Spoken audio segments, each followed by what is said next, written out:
Welcome to Creepy Vibes.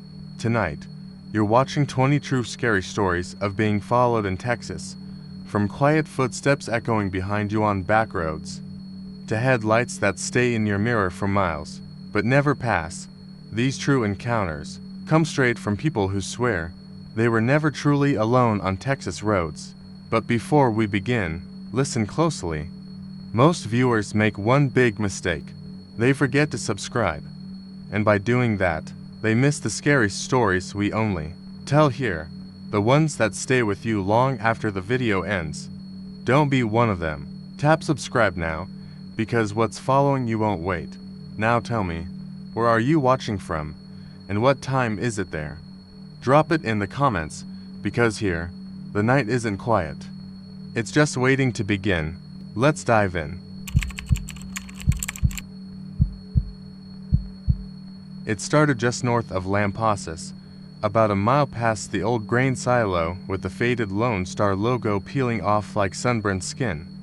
The sky had the heavy, yellow-gray cast of a storm thinking about forming, and the kind of wind that carried. The scent of wet dirt and dying grass whipped against the windows of my 2004 Ford Fusion. I'd been driving since dusk, heading south on Highway 281, planning to make it to San Antonio before midnight. I was supposed to meet my brother at a roadside diner just past Stone Oak for his birthday. He'd be mad if I was late again. But I wasn't in a rush. I'd left early, taken it slow through Burnett and Marble Falls, letting the miles unwind in a steady rhythm of asphalt and static-filled country stations on the radio. I noticed the car around the time I passed the empty rest stop near Watson. It was a gray sedan, an older model, maybe a Toyota or a Hyundai, hard to tell in the rear view with the low light and the dust sticking to my back window. It wasn't remarkable in any way, just there, hanging behind me. No headlights, even, though the sun was bleeding into the horizon and the stretch of 281 ahead was turning into a corridor of shadows between the scrubby trees and weathered ranch fences. At first, I didn't think much of it. Maybe they forgot to flip their lights on. Maybe their bulbs were busted. I tapped my brakes lightly a few times to signal, just a nudge, just a hey, it's getting dark. But the car didn't react, didn't slow down, didn't speed up, just kept its place a few car lengths back, right in the blind spot between too close for comfort and to dash far dash to dash call dash at dash tailgating. I turned down the radio. The static was getting under my skin. The miles ticked by, 10, then 15. I switched lanes, twice to see if the car would pass, but it mirrored me every time, hanging back like it was tethered. I looked again in the mirror, trying to catch the driver's face. Couldn't. The windshield had a glare on it from the last of the sun. All I could see was a shape in the driver's seat. My palms started to sweat. I pushed the Fusion a little faster. Not enough to speed, just enough to make it obvious. The sedan matched me. Every time, when I hit the turn off for brakes, I took it. Last minute, no signal. Just yanked the wheel and let the tires screech a little. The kind of move that would shake someone off if they were just lost or unsure. I didn't know the road, some county route with no name, but I figured it'd loop back toward the highway eventually. 2 minutes later, I looked back. The car was there, still. No lights, no horn, no movement. It didn't make sense. I hit the gas harder. The road narrowed to 2 lanes. Potholes stitched the pavement. I was doing 65. Maybe 70, tires bumping and rattling over cracks and debris, and the car stayed behind me, not gaining, not fading, just locked in place, like a shadow that refused to stretch. Then the road dead-ended into a gravel cutaway near a defunct way station. A sign hung crooked off one rusted chain. State access, authorized vehicles only. Beyond it, the brush thickened into woods, a thin trail of gravel winding into the dark like a tongue sliding into a throat. I cursed and slammed the brakes. The car behind me stopped too, not abruptly, not in reaction. Just stopped, parked, maybe 30 feet back, half in the road, half on the shoulder. No engine noise, no door opening, no lights. I sat there, hands clenched on the wheel, heart thudding in my ears. Nothing. Then I did something I still can't explain. I got out, left the engine running, left the headlights pointed toward the tree line.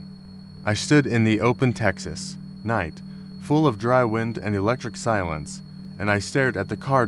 It didn't move. I walked a few feet toward it. The gravel shifted under my boots like bones grinding. The closer I got, the clearer it became that the car wasn't idling. The hood was cold, no exhaust, no sound at all. I called out. No answer. I took another step. The driver's window was tinted, but not completely. Up close, I should have seen someone inside. A reflection, a silhouette, something, but there was nothing. The seat was empty. No one. In the car. No one behind the wheel, and yet I had watched it follow me, mirror me, take every turn, match every speed. I backed away, slowly, my breath hitched, chest tight, fingers shaking. Then the door opened. It didn't swing or jerk. It creaked, slowly, deliberately, like someone inside had just now decided to step out, but no one did. The door hung open, yawning toward the gravel, and nothing came out. I turned and ran. Didn't think, just ran to the fusion, jumped in, slammed the lock button until I heard all four doors click. My fingers fumbled on the shifter, jerking it into reverse, backing up in a half arc that sprayed dust and tiny rocks everywhere. When I looked up, the gray sedan's door had closed. Not slammed, just eased shut, smooth as glass. I didn't go back to 281. I don't know where I went. I drove with the GPS off and the lights on high beam, all the way to wherever I could find another person. I didn't stop until I hit the outskirts of San Antonio and saw the lit-up sign for a Valero gas station, the parking lot alive with movement, and people and sound. I sat there for almost 20 minutes before I could breathe again. The next morning, I went back. I had to. Needed to convince myself I'd seen something explainable. A prank, a fluke, a mechanical glitch. But when I drove back up 281, I found the old access road, the one I'd turned onto. The sign was gone, not just knocked over. Gone. No rusted chain, no gate. Just a ditch and barbed wire fencing on both sides, and the gravel. Road. It wasn't there. There was no road.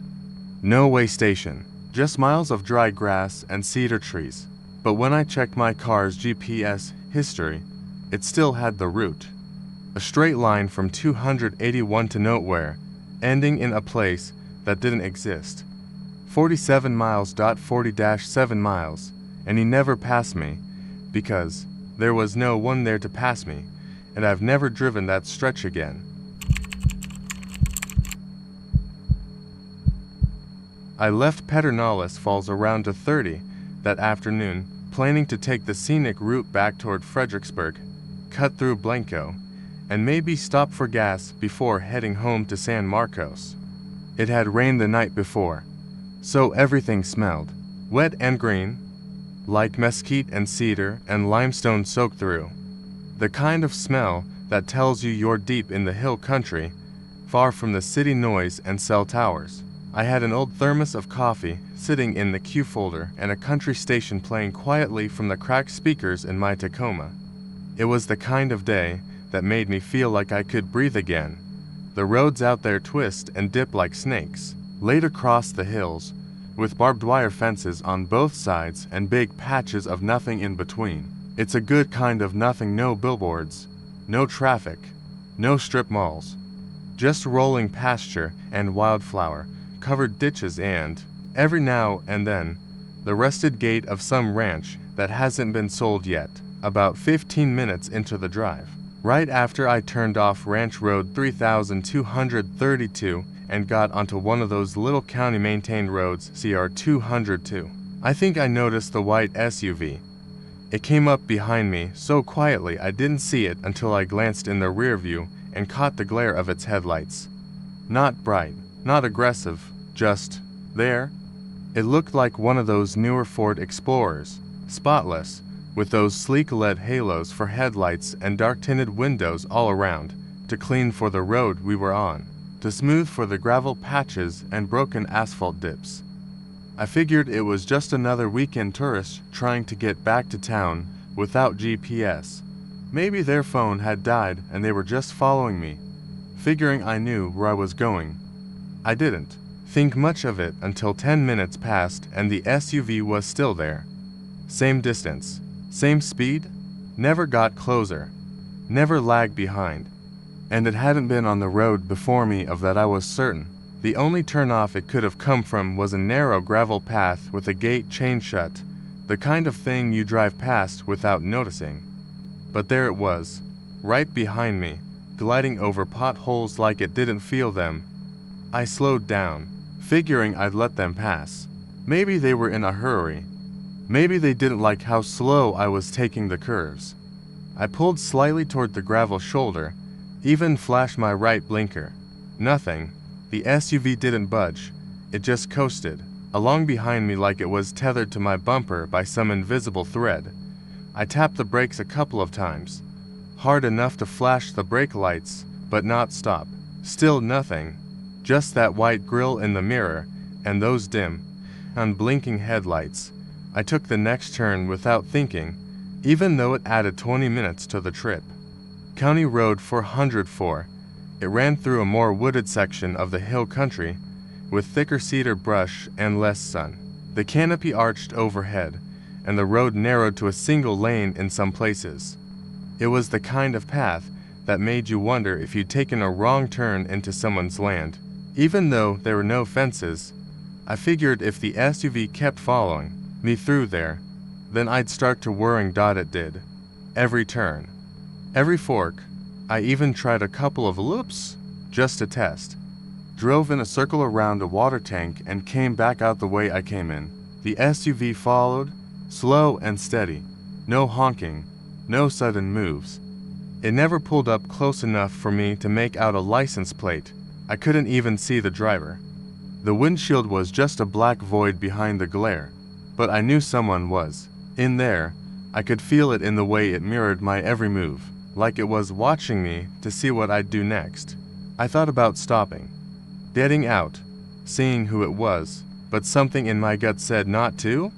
I remembered hearing stories like that. People getting ambushed on country roads, hijackings, robberies, worse. But this didn't feel like that. This didn't feel like money was the point. This felt like a game. I hit a patch of road I knew well, with a sharp bend and a narrow cattle guard just past a low water crossing. The creek bed was dry, but the concrete dip always made for a good speed trap. I sped up going into the turn, then cut across the cattle guard fast, tires bouncing. I didn't look back until I'd cleared the rise on the other side. When I did, the SUV was still there, hovering over the cattle guard like it barely touched it. No bounce, no tire screech, just floating. I started to sweat. There's a tiny church out there, white steeple, peeling paint, no name on the sign. I'd passed it dozens of times, but never seen anyone inside. I pulled into the dirt lot, let my truck idle, and waited to see what the SUV would do. It slowed. Then it stopped in the middle of the road, maybe 50 yards back, and just idled. There, I couldn't hear the engine, but I saw heat waves rising off the hood. I killed my own engine and waited. 5 minutes. 10. Then the SUV pulled forward. Slowly. Not aggressive, just deliberate. It passed the church lot, never slowing, never turning its wheels toward me. As it went by, I leaned forward to get a better look. The windows were black, not tinted, black, like solid plastic or painted over. I didn't see a face, a hand, nothing. Then, just before it crested the next hill, the brake lights flashed once, not the way a car brakes, just one solid flash, like a signal dot, and then it was gone. I sat there another 20 minutes, thinking about calling someone. But I didn't even have bars, besides. What would I say? A clean SUV followed me and blinked at me before vanishing. They'd think I was tired or worse. I made it home without seeing the SUV again. I even stayed off the back roads for a while, took the highways, stuck to daylight. Tried to forget it. Then last week, a friend sent me a link. It was a forum thread about strange vehicles in the hill country. People seeing the same thing. White SUV, no plates, no driver, always following, always quiet.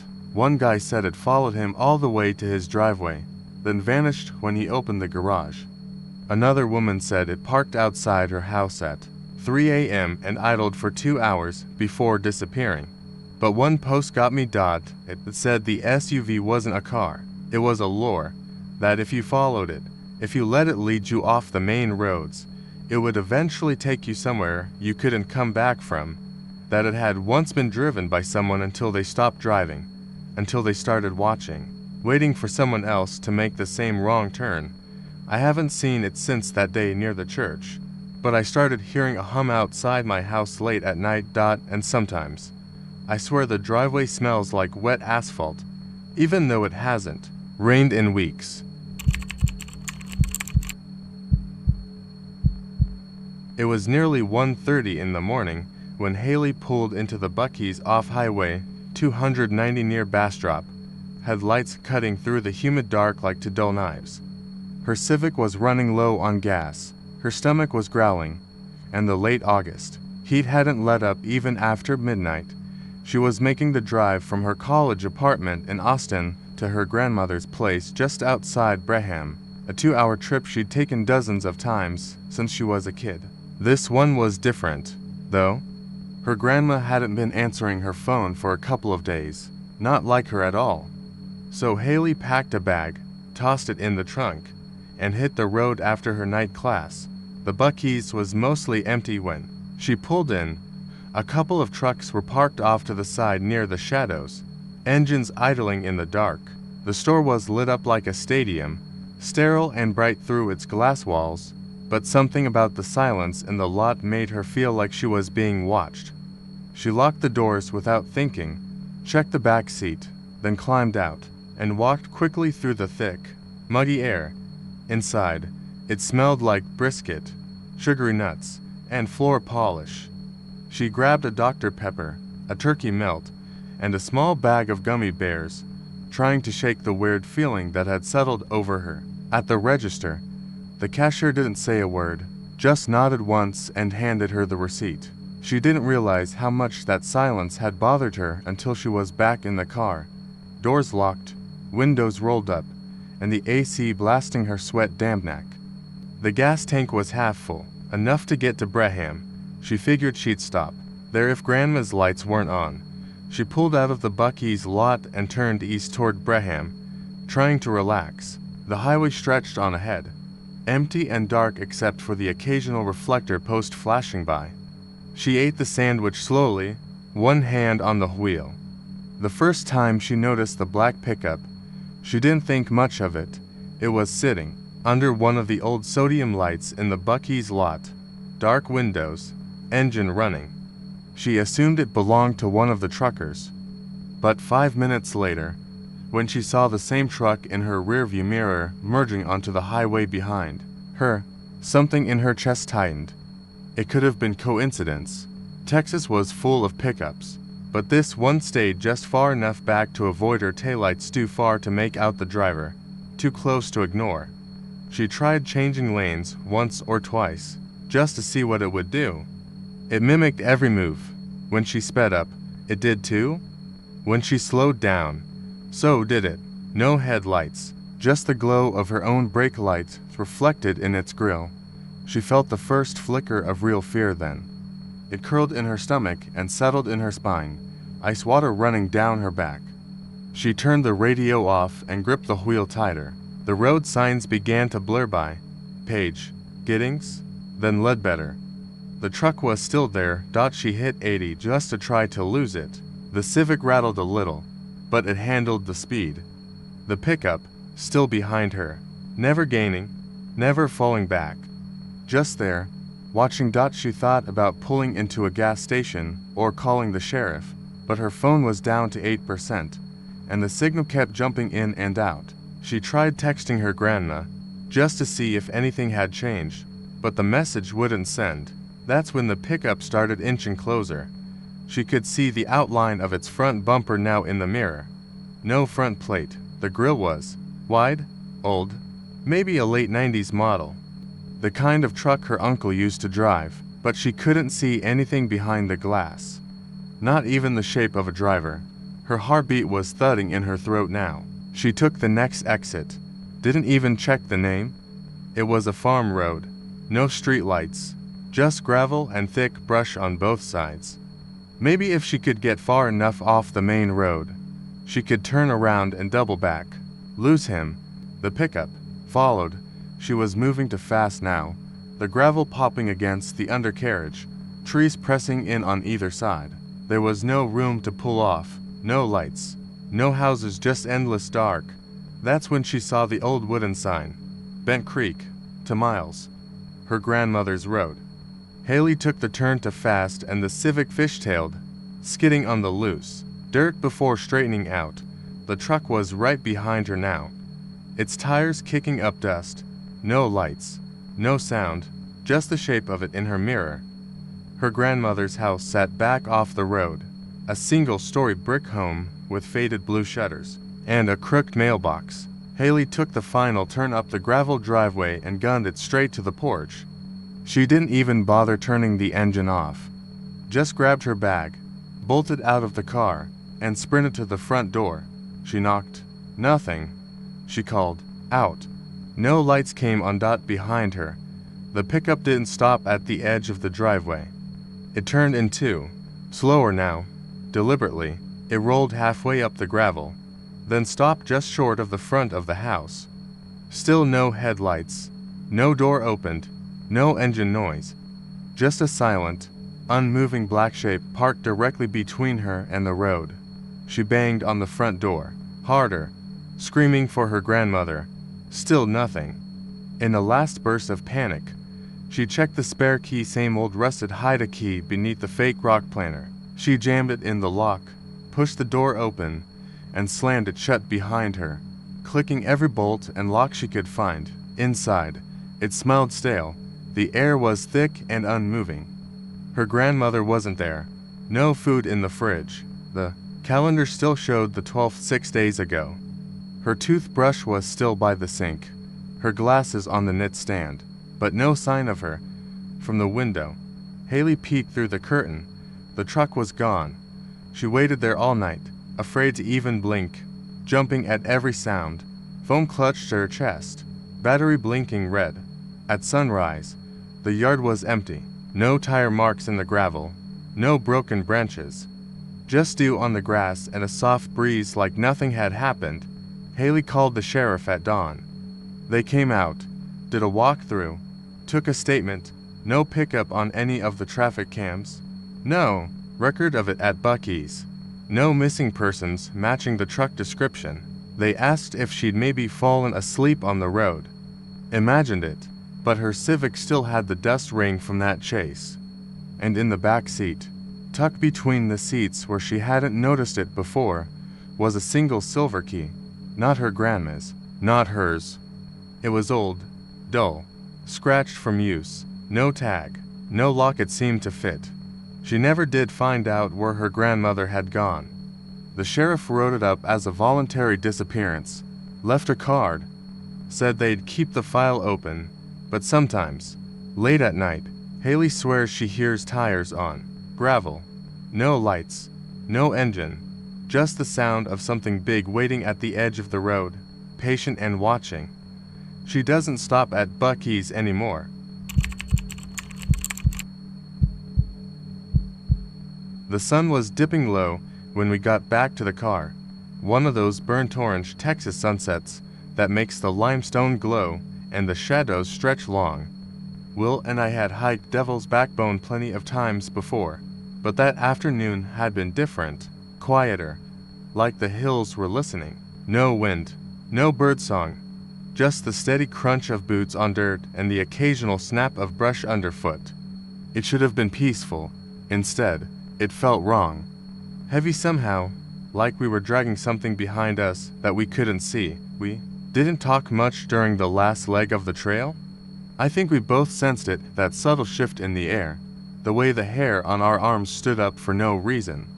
You tell yourself it's just nerves or the way dust plays tricks on your senses. But deep down, we knew something had changed. When we reached Will's old Silverado parked just off the gravel pull-out, we were both sweating even though the air had cooled. I was about to joke that maybe the backbone lived up to its name when I caught the look on Will's face. He wasn't scared exactly, but his eyes were scanning the woods behind us like he was trying to catch something slipping between the trees. "You hear that?" he asked. I shook my head.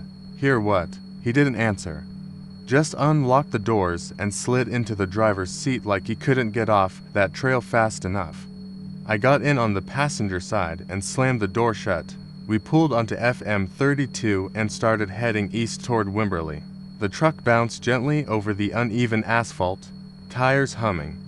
We passed the overlook where teenagers went to drink and make out, and the old sign with the devil horns painted on the rocks. Everything looked normal, but it didn't feel normal. Not anymore. I don't know when I first realized we weren't alone on that road.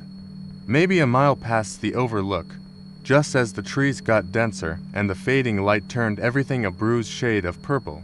There were no other cars, no houses, just the road winding through the hills like a black ribbon, cracked and patched in places. That's when I noticed the silence again, no engine noise. I glanced at the speedometer. We were doing 40. The truck was running, but it didn't sound like it. "Will, do you hear that?" I asked. He nodded slowly. "Yeah, what is it?" He didn't answer, just stared into the rearview mirror. I looked back, and at first I didn't see anything, just empty road, but the more I stared, the more it felt like something was there. Not a car, not headlights, just a shadow, a darker spot moving with us, keeping distance like it didn't want to be seen. I turned to Will. "You see that?" He nodded again. His knuckles were white on the wheel. "It's been there since the pull-out." I felt my stomach drop. "Maybe it's a trick of the light," I said, even though I didn't believe it. "Then why doesn't it get closer?" He whispered. We didn't say another word for a while. The road dipped and curved through the hills, the scrub oaks looming tall and thick on either side. Every now and then, I glanced back, and that shape, whatever it was, remained, always, the same distance behind us, always just a little too dark for the fading light. About 10 minutes from town, we passed an old ranch gate. I've seen it 100 times, iron bars rusted red, sign hanging crooked, but this time, the sign was gone, torn off, maybe, or maybe never there to begin with. Behind the gate, I thought I saw something move, not an animal, something taller, thinner. It slipped behind a mesquite tree like it knew we were watching. "I think it's off the road now," I said. Will looked pale. "No, it's not." I turned again, and my breath caught. There it was, right behind us now. No headlights, no sound. Just a shape gliding in the dark, blacker than the blacktop. It didn't bounce, it didn't sway, it followed. Will gunned the engine, and the truck jumped forward, tires spitting gravel. We hit 60, then 70, still no sound.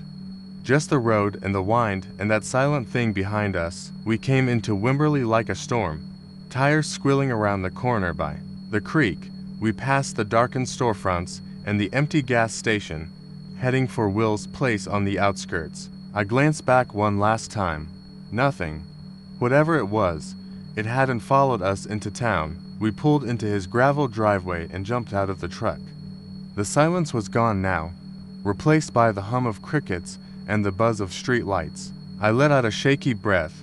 Maybe we were being paranoid. Maybe it was just shadows and nerves. Maybe.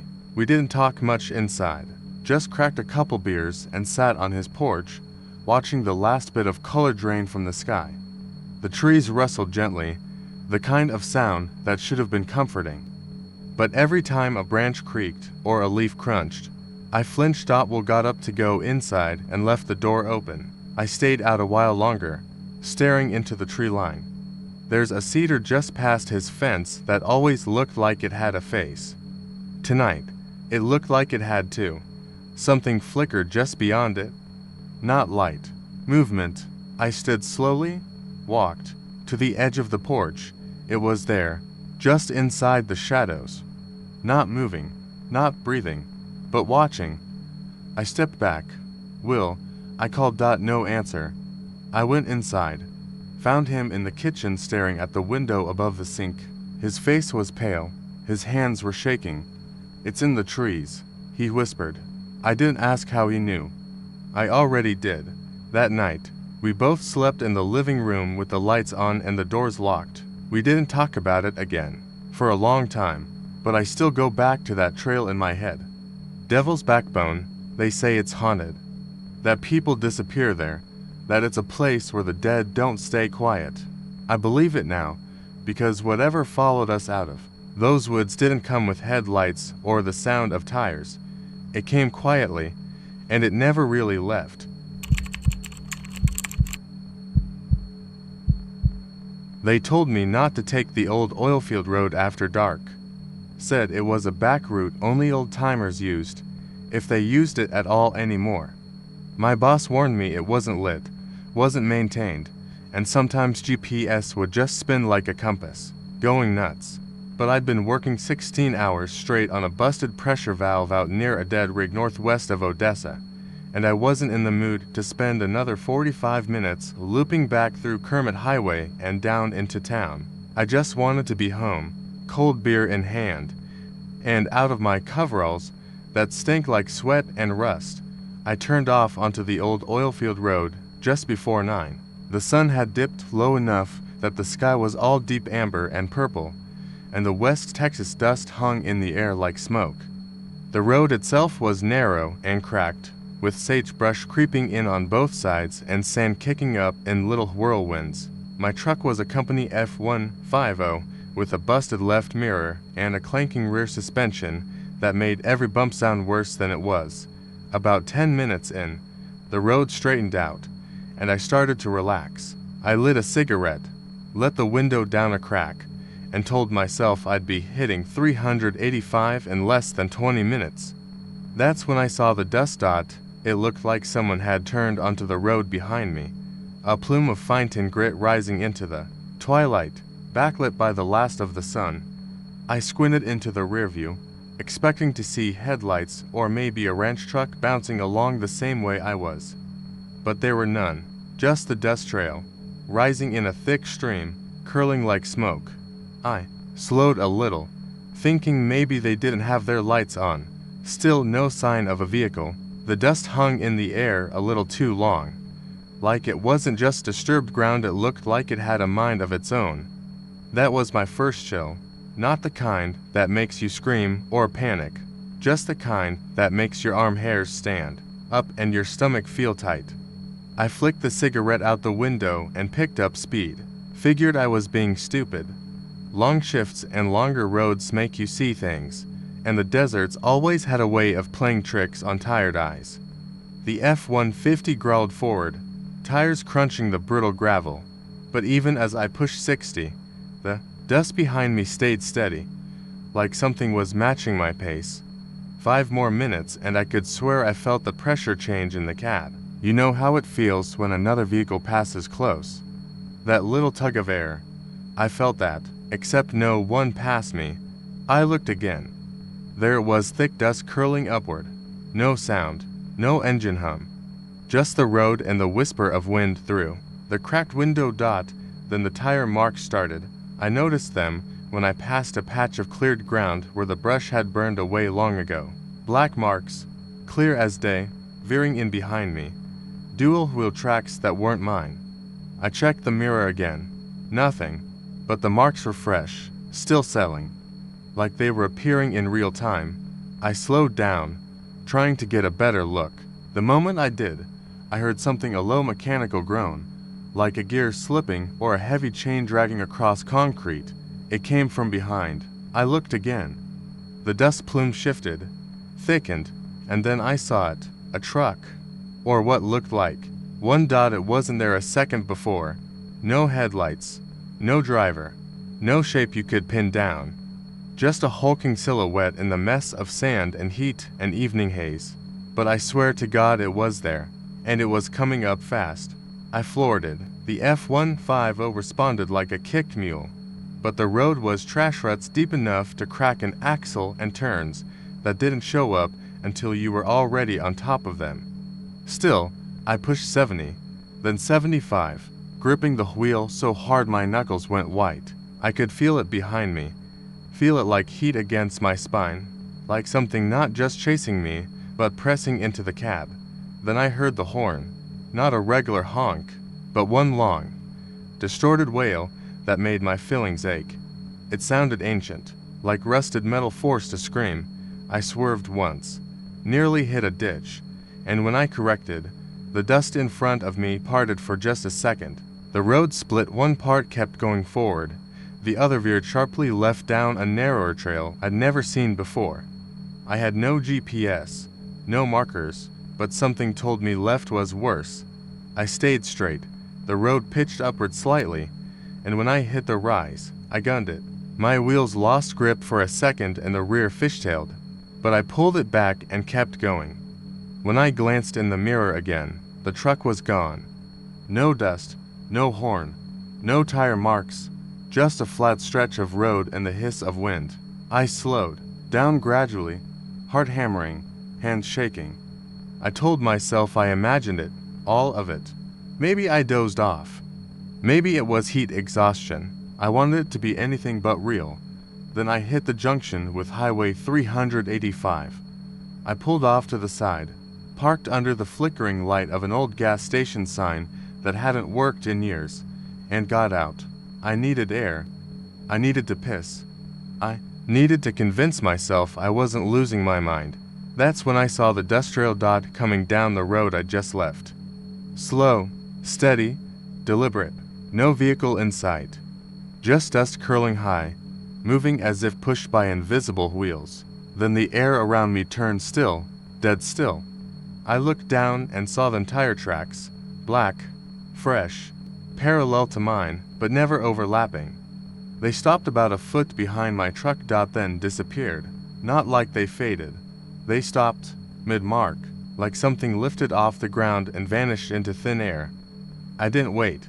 I jumped back into the truck, engine still running, and peeled off onto the highway, tires screaming. I didn't stop until I saw the lights of Odessa, and even then, I didn't go home right away.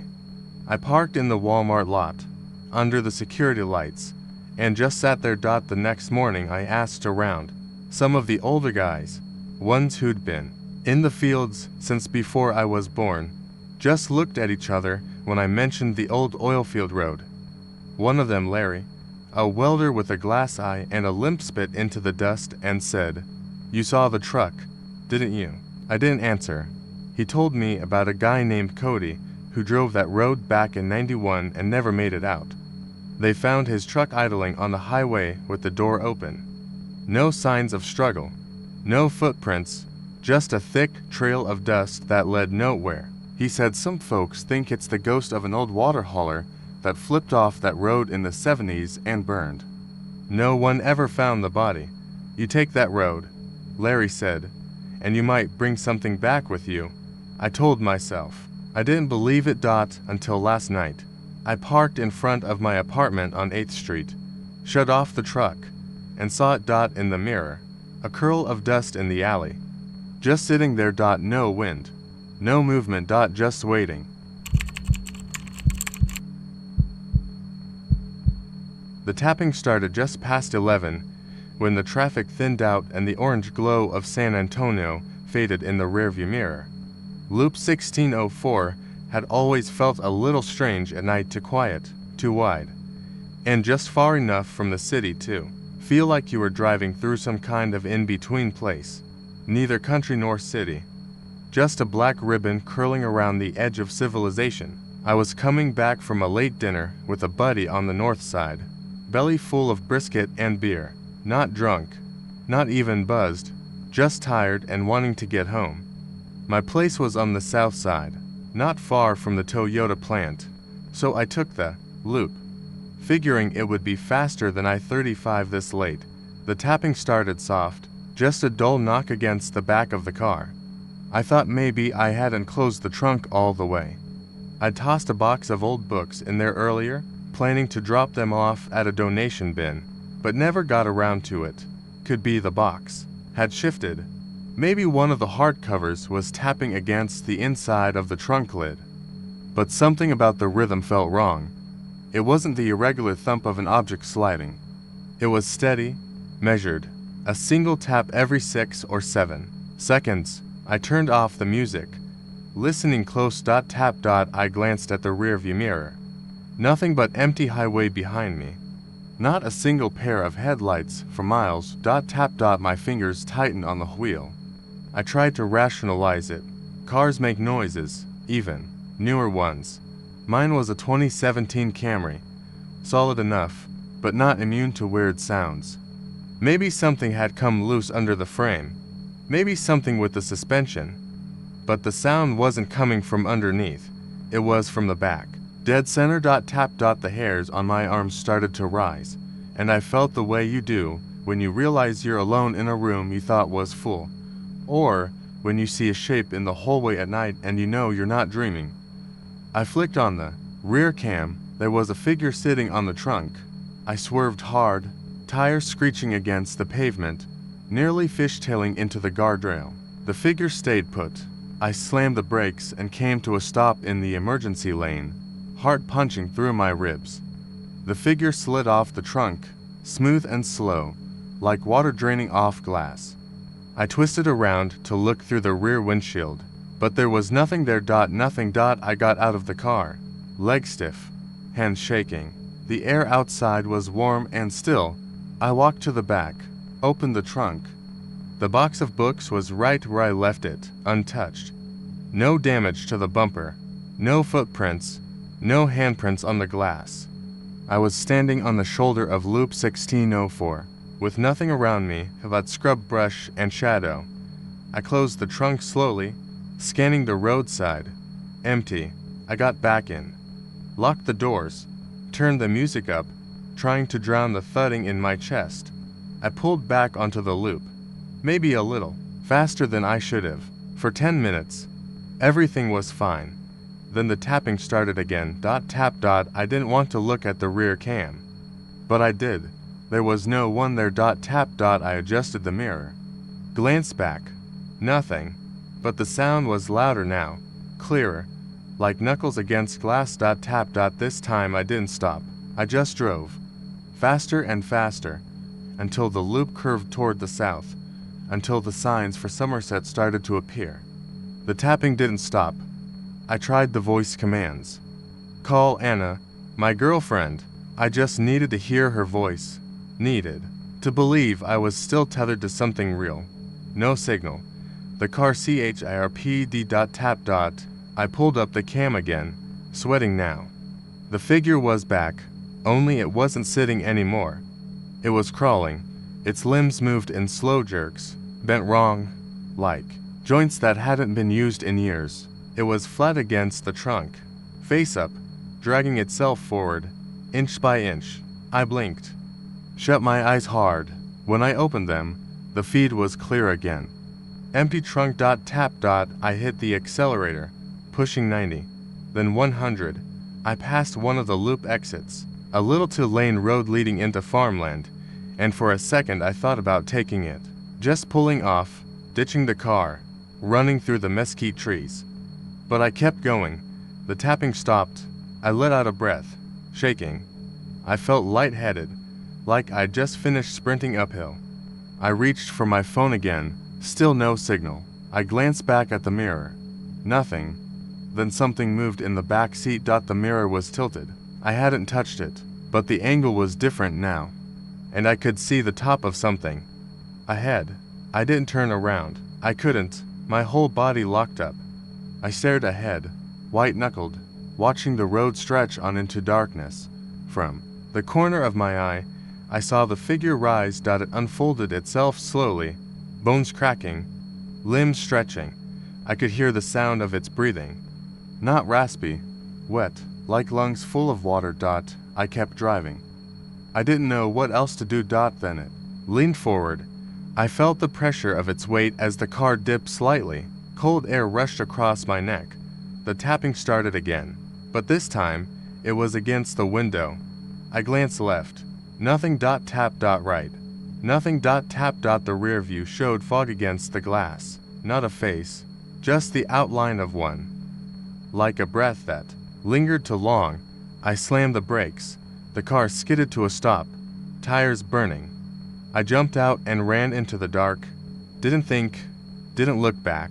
I just ran, crashing through the brush, thorns tearing at my arms, feet stumbling over rocks. When I finally stopped, I was somewhere behind a barbed wire fence, chest heaving, sweat cold on my back. I waited. I never saw the figure again. But when I went back to the car, the doors were locked. The keys were still in the ignition. Engine running. And on the trunk, right above the Toyota emblem, were 10 long scratch marks. Not across, down. I sold the car 2 days later. I haven't taken Loop 16 for since. It started as just another ride. Late afternoon, August heat sitting like thick syrup on the air. The kind of sticky Texas heat that makes your skin feel like it's melting into your shirt. I'd taken my usual route through the back trails west of Denton, out near Clear Creek. Nothing fancy, just gravel paths, dry grass, and the occasional rusted fence stretching along the edge of some forgotten ranch. I liked it quiet. I liked being alone.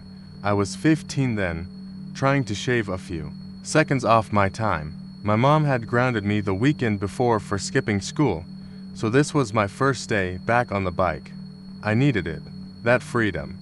The wind in my face, the click of gears, the tension in my calves.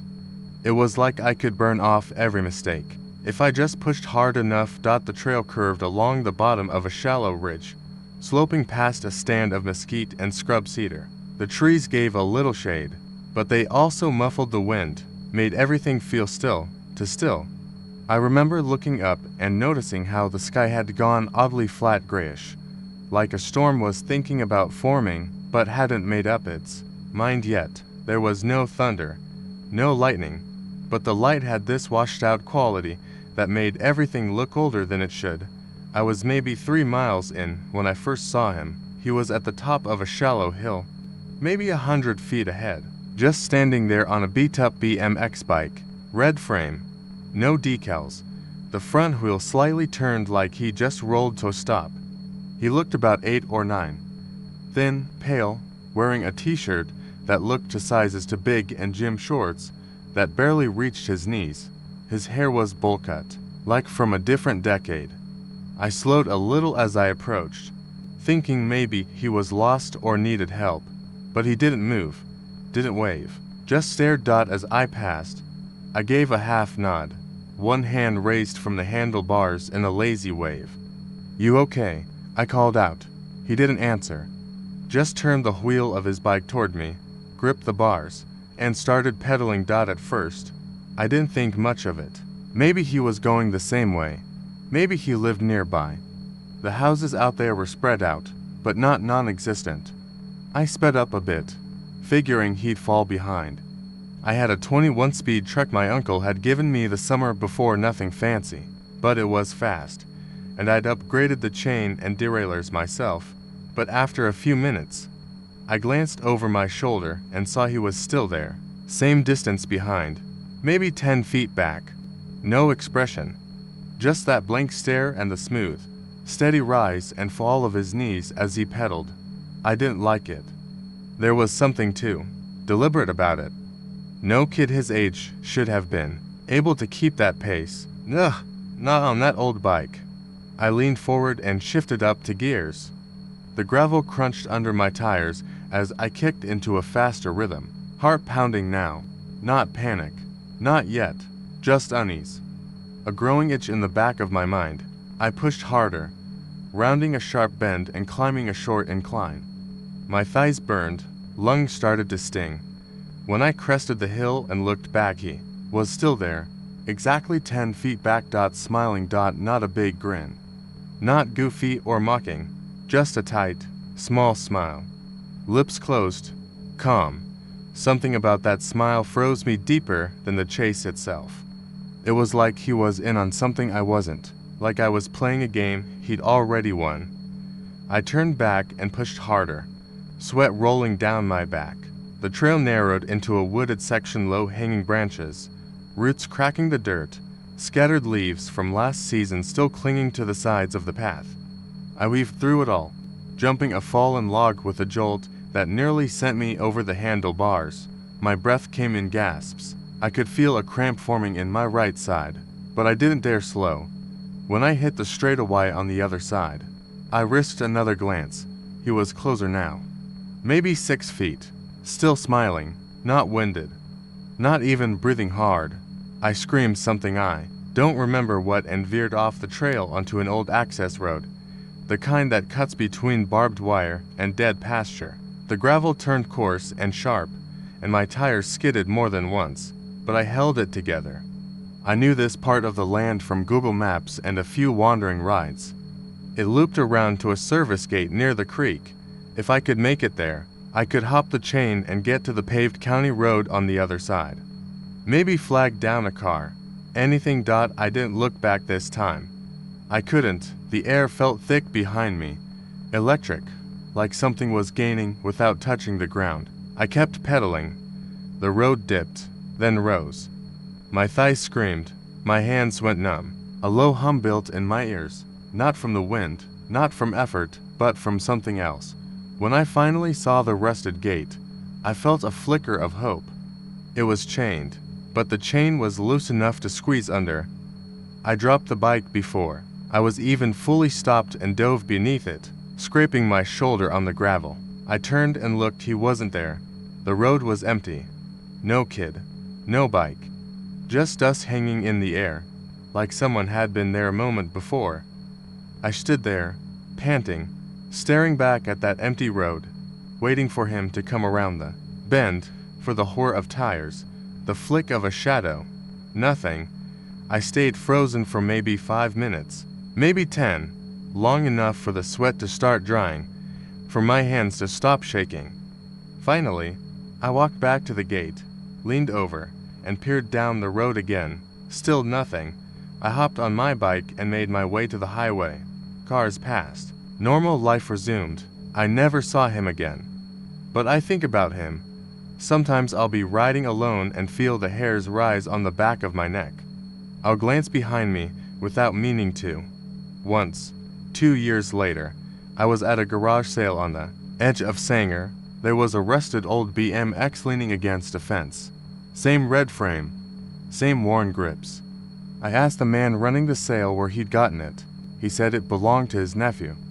Kid had died in '98. Bike accident on the trails near Clear Creek. Got hit by a speeding cyclist who never stopped. They never found who did it. And the kid, he died with a smile on his face. It started with the taillights. I'd gone to the H-E-B off East Riverside just after lunch, something I rarely did on a Tuesday. I usually worked from home, but my internet had gone down during a Zoom call, so I threw on jeans over my pajamas and headed out for groceries I didn't need. I was still irritated when I pulled into the lot, the sun glaring through the windshield, making it hard to see. The parking rows shimmered with heat, a few stray carts abandoned like wreckage. That's when I noticed the red sedan, an older model, maybe early 2000s, with faded paint and a small dent on the passenger door. I saw it because it was parked crooked, nosing slightly into the lane like it had been pulled in with haste or without much care. Someone sat inside, had tilted down like they were fiddling with something on their lap. I looked for a second too long, then pushed my cart toward the store, muttering about how people couldn't park to save their lives. 30 minutes later, I came back out, bags digging into my arms. The red sedan was gone. I didn't think about it again until I stopped for gas off 71 near Del Valle, a Valero that always smelled like burnt coffee and oil. As I pulled into the second lane, The red sedan rolled past behind me, slow and even, its windows still up. I froze, my hand on the pump. It could have been coincidence. Of course it could have. Austin wasn't tiny, but it wasn't sprawling, either. Maybe the driver lived nearby. Maybe they were running errands like I was. Maybe I was imagining things. Still, I watched the car glide into a spot by the mini-mart, engine idling. The driver didn't get out. I filled the tank faster than usual and got back into my car without stopping for gum or a drink. When I pulled out onto the road, I deliberately turned right, away from my route. The red sedan didn't follow. That should have been the end of it. But the third time came that evening. I was home in Bastrop by then, a decent hour. Sun just dipping behind the trees, the air heavy with that swampy stillness you get before a storm. My house sat off a quiet road past the LCRA park, a little two-bedroom with a gravel driveway and a cedar fence that needed replacing. I'd barely put the bags on the counter when I felt it, the sensation of being watched, prickling the back of my neck. I went to the kitchen window, the one that overlooked the street, and there it was, parked just far enough to not be on my property, but close enough to make a point, was the red sedan. This time, I saw him. He was still behind the wheel, but now his face was tilted up, not at his phone, not at the steering wheel, at my house, at me. I couldn't make out his features clearly, not through the reflection on the glass, but there was no mistaking it. He was looking right at my window. I didn't move. My heart thumped, so loud it drowned out everything else. I couldn't remember if I'd locked the front door, or the back. I didn't even breathe for what felt like a full minute. The engine kept running. The car didn't move. Then he backed up, slowly, tires crunching gravel as he reversed down the road and out of sight. I didn't sleep that night. Not really. I left every light on. I double-checked the windows twice. I even brought my little pocket knife to bed with me.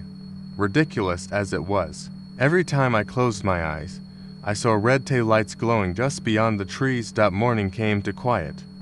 The air felt wrong. I went to check the driveway, then the street, and the sedan was gone. But there was something else, a footprint in the soft dirt just inside the fence line. It wasn't from a boot or a sneaker. It was barefoot, human, large, pressed so deep into the soil that water had gathered in the indent, like he'd stood there a while. I called the sheriff's department. They sent a deputy out who nodded a lot and wrote things down in a little notebook.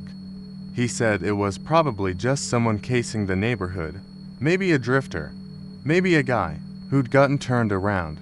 He offered to send a patrol by in the evening, but his tone said he didn't think it was worth it. Said these things happen sometimes. Keep your doors locked, he told me. Don't answer for anyone you don't know. I nodded and thanked him. But that night, the car came back. I saw it at 1:12 a.m., parked halfway up my drive this time, the engine still running. No knock, no honk, no lights. Just sitting there, humming like it belonged. I didn't go outside. I didn't call anyone. I just stared through the slats of my blinds, phone in hand, breath caught in my throat. After 10 minutes, the car backed down again and drove off. I didn't sleep. Again. By the fourth night, I was unraveling. Paranoid, shaky, and too jumpy to even sit on the porch. I bought floodlights and installed them myself.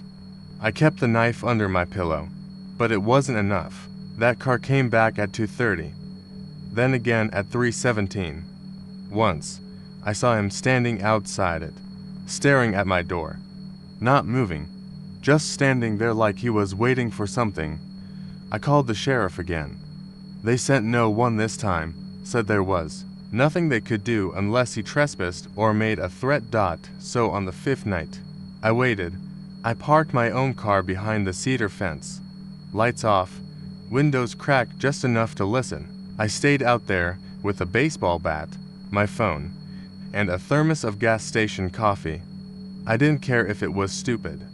I just wanted to see what he wanted. At 1:54 a.m., the red sedan rolled down my road like it always did. It came to a stop, directly in front of the house, This time, the driver got out. He was taller than I expected, lanky, shirtless. His skin was pale like he hadn't seen the sun in months. His jeans were too short, showing knobby ankles. And his face, God, his face was blank. No expression. Like the features were there, but didn't mean anything. He didn't even blink. He walked straight up to my door and stood there, not knocking, not looking around, just standing. I stayed in the shadows, hand gripped tight on the bat. I thought I'd run at him, scare him off, but I couldn't move. Couldn't even breathe. Then he tilted his head, slowly, like he was listening for something, on the other side of the door, and he whispered something. I couldn't hear what it was, but it chilled me to the bone. Then he turned, looked straight at the spot where I was crouched. Not toward the fence. At me. He smiled. But it wasn't a real smile. His lips parted too wide. His teeth didn't fit right in his mouth. And then he said, clear as day, "You brought me here." And he ran, not away, not back to the car. He ran toward the side of the house. I stood up fast, nearly knocking the bat against the wood. I scrambled out, yelling, screaming at him to stop, but he was gone. By the time I rounded the corner, he'd vanished. No footsteps, no sound. The sedan was still idling, doors unlocked, empty. I called the police again, shaking. Told them everything. They took the car, said it had no plates, no VIN, no registration, nothing. They ran prints, found nothing. And now the sedan's gone. But I see him sometimes. Not in the car anymore, on foot, in windows, in reflections. I'll be walking through HEB and spot someone to pale in the freezer aisle, to still in the reflection of a puddle, near my cart. I'll drive past a mirror on the road and catch a glimpse of that wrong smile. I moved to another house, another town. Didn't matter, because he wasn't in the car. He was following me the whole time. She started her run at 5:47 a.m., right when the street lights were still on, but losing their fight to the creeping dawn. Austin was still asleep, or at least the part of it that didn't obsess over fitness routines and Instagrammable sunrises. Nora was on her usual loop Zilker Park to Barton Springs, then up through the gravel trails behind the botanical gardens, back down by the Mopac overpass, and finishing at her car near the Little Zilker playground. It was her peace, her control. Every stride was timed with the beat in her earbuds, every breath trained, measured, and tight. She hadn't missed a run in 6 months, not one. It kept her sane. She passed the same benches, the same litter bins, the same old live oak that looked like it was yawning every morning. The park wasn't silent, not completely. The city hummed in the distance, and the birds were starting their shift. But this early, even the squirrels were sluggish. The trail was empty, just her and the soft pad of her sneakers on the earth. That was how she liked it, until it wasn't. She noticed him it around the south bend near Lunef Point, where the trail curves close to the water. At first, she thought it was another jogger. Black hoodie, tight to the arms, hood up, legs moving in a smooth rhythm just behind hers. Maybe 15 feet back. She'd seen other runners before, but rarely this early. She slowed, a casual lets you pass kind of move, but the runner didn't overtake her. He slowed too. She glanced back. He was just behind a low dip in the path. Head bowed, hands clenched. No phone, no headphones, no bounce. Just movement, controlled. Flat. She picked up speed. The wind tugged at her shirt as she moved. Her breath came sharper now, not from exertion, but something else. She didn't want to name it. Didn't want to think fear. Not yet. At the trail split, she took the path by the creek. A longer loop, one she almost never used. The gravel was looser there, the bends more concealed. It was meant for nature walkers. She was halfway into the turn before she realized what she was doing. Instinct, maybe, some half-buried defense mechanism kicking up like dust. He followed. She tried to measure it. Maybe he was just another early bird, Maybe he didn't mean anything, but no one matched another runner's pace exactly. Not like that, not for 3 full minutes. She could hear his steps now, muffled but deliberate, same rhythm, same breaks. She slowed again and turned sharply, pretending to adjust her shoelace. He stopped a dot not next to her, not even close. He stood about 20 yards off, arms at his sides, chest rising. The hood cast his face in shadow, but it felt like he was staring. Just staring, not fidgeting, not stretching, just being there. She turned and ran, harder this time. No warm-up pace, no interval pacing, just a sprint. She ditched the trail altogether and cut through a slope near the back of the sculpture garden, tearing through patches of grass and shallow mud. She didn't look back. Not yet. By the time she hit the concrete again, her side was splitting. But she didn't stop. The parking lot came into view. Her car sat like a lonely box under the last flickering light. No other vehicles, not one. That was wrong. There were usually at least 2 or 3 others. She scanned the lot as she fumbled for her keys, running blind fingers down her waistband pocket. Her hand trembled as she gripped the fob. That's when she looked back. He was standing at the edge of the lot. Not running now. Not even walking. Just standing. He hadn't made a sound. No footfalls. No rustling. He just appeared.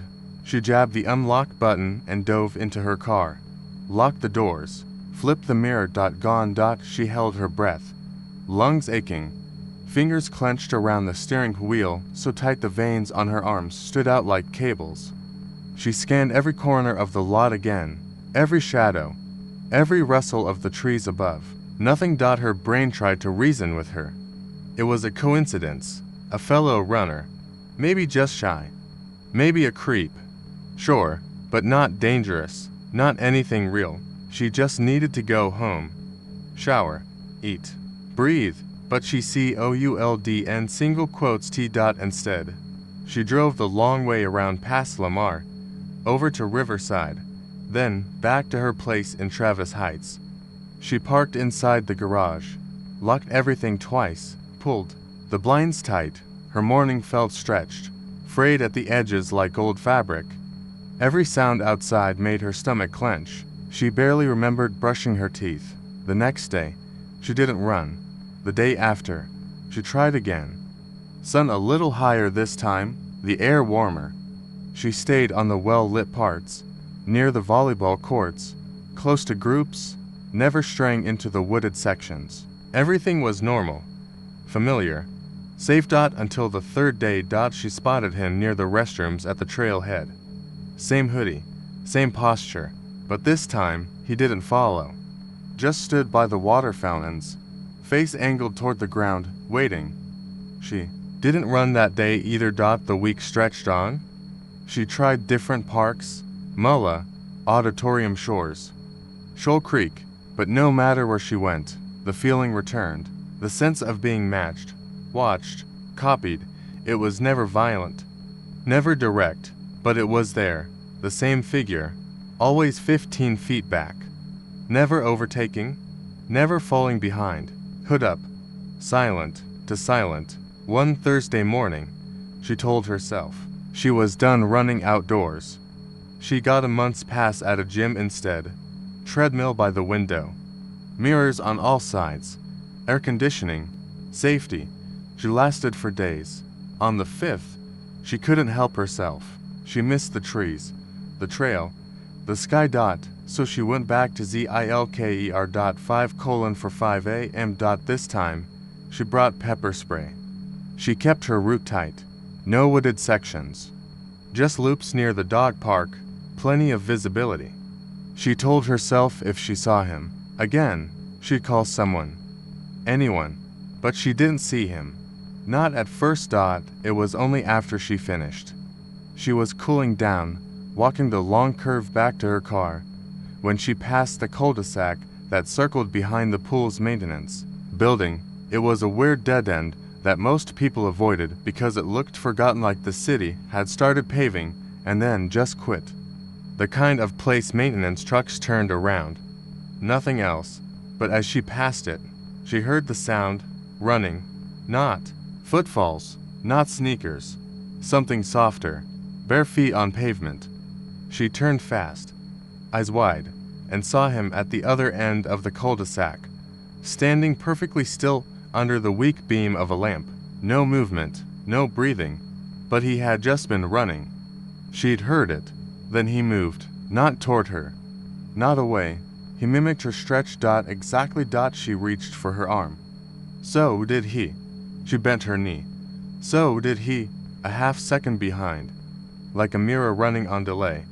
She backed away slowly. One step, two. He didn't follow. Not then, but something in his body language shifted. It wasn't the rhythm of a jogger anymore. It was looser, offbeat, like joints bending the wrong way. Like someone pretending to be human. Then he took one step. Then another. But it wasn't running. It was hunting. She turned and ran so fast she nearly tripped over her own feet. The breath burst from her lungs in ragged gasps. Her legs screamed. The trail twisted ahead like a snake. Her car felt like it was a mile away. She didn't look back until she hit the main road. Empty. Nothing behind her. But she didn't stop until she was in the driver's seat, slamming the door shut, locking it, peeling out with the wheels shrieking.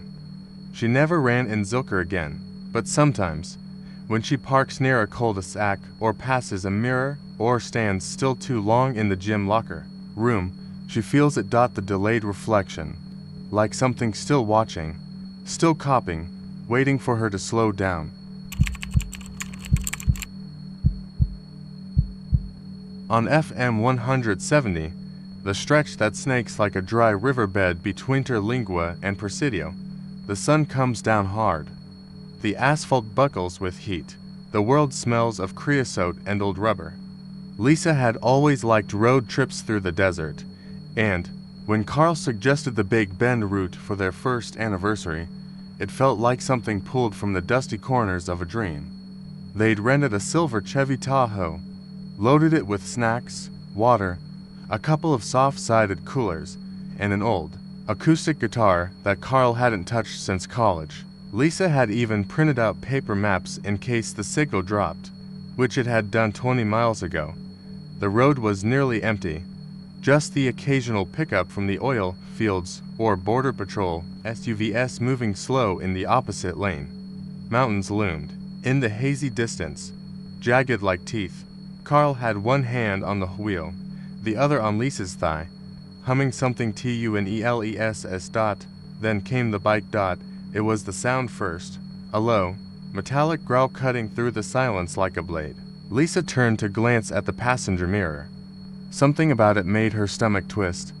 A black motorcycle was gaining on them, maybe 100 yards back, weaving side to side in a slow, hypnotic rhythm, not fast, not reckless, just deliberate.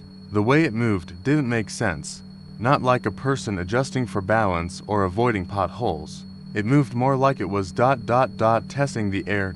Carl squinted into the rearview and said, "Huh, where's the rider?" Lisa laughed nervously, the kind of laugh you give when your brain refuses to believe what your eyes are telling you. But it wasn't a joke. As the bike drew closer, it was clear. There was no one on it. The handlebars didn't twitch with a rider's grip. And the seat was empty, glinting beneath the sun. The thing rode itself, balanced, controlled, moving dead center in their lane. "That's not funny," Lisa said, voice tightening. "I'm not trying to be," Carl muttered. Leaning forward slightly, the Tahoe picked up speed.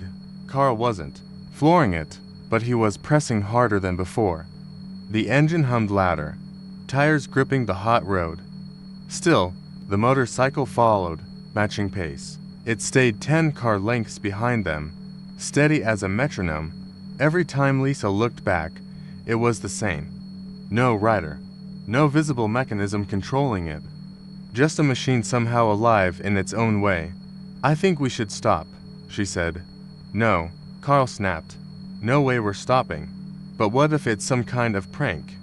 Maybe there's a drone, or no drone, is that at 16 miles an hour on a winding road, Carl gripped the wheel so hard his knuckles went white. Lisa watched the muscles in his jaw clench and unclench. He was scared, trying not to show it, but scared. They drove on for another mile. The road curled around low hills and dry creek beds. Ocotillo plants waved spindly arms in the wind. Somewhere in the valley below, a buzzard circled. The motorcycle surged forward. Suddenly, Lisa gasped as it closed the distance in seconds, pulling up right behind them, the front wheel practically kissing the rear bumper. It didn't rev or honk or flash lights. It just stayed there, close, threatening. Its engine noise filled the cabin like a vibration in their bones. Carl braked suddenly, not slamming it, but enough to jolt them. The bike veered right, slipped effortlessly onto the shoulder, and glided. Ahead of them, its tires kicked up dust. Then it swerved back into their lane and slowed, blocking their path. What the hell, it doing? Lisa whispered. Carl steered wide, trying to pass on the left.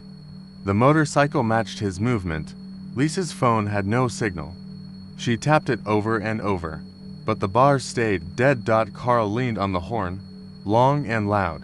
The motorcycle didn't react. Then, as if tired of the game, the thing accelerated again.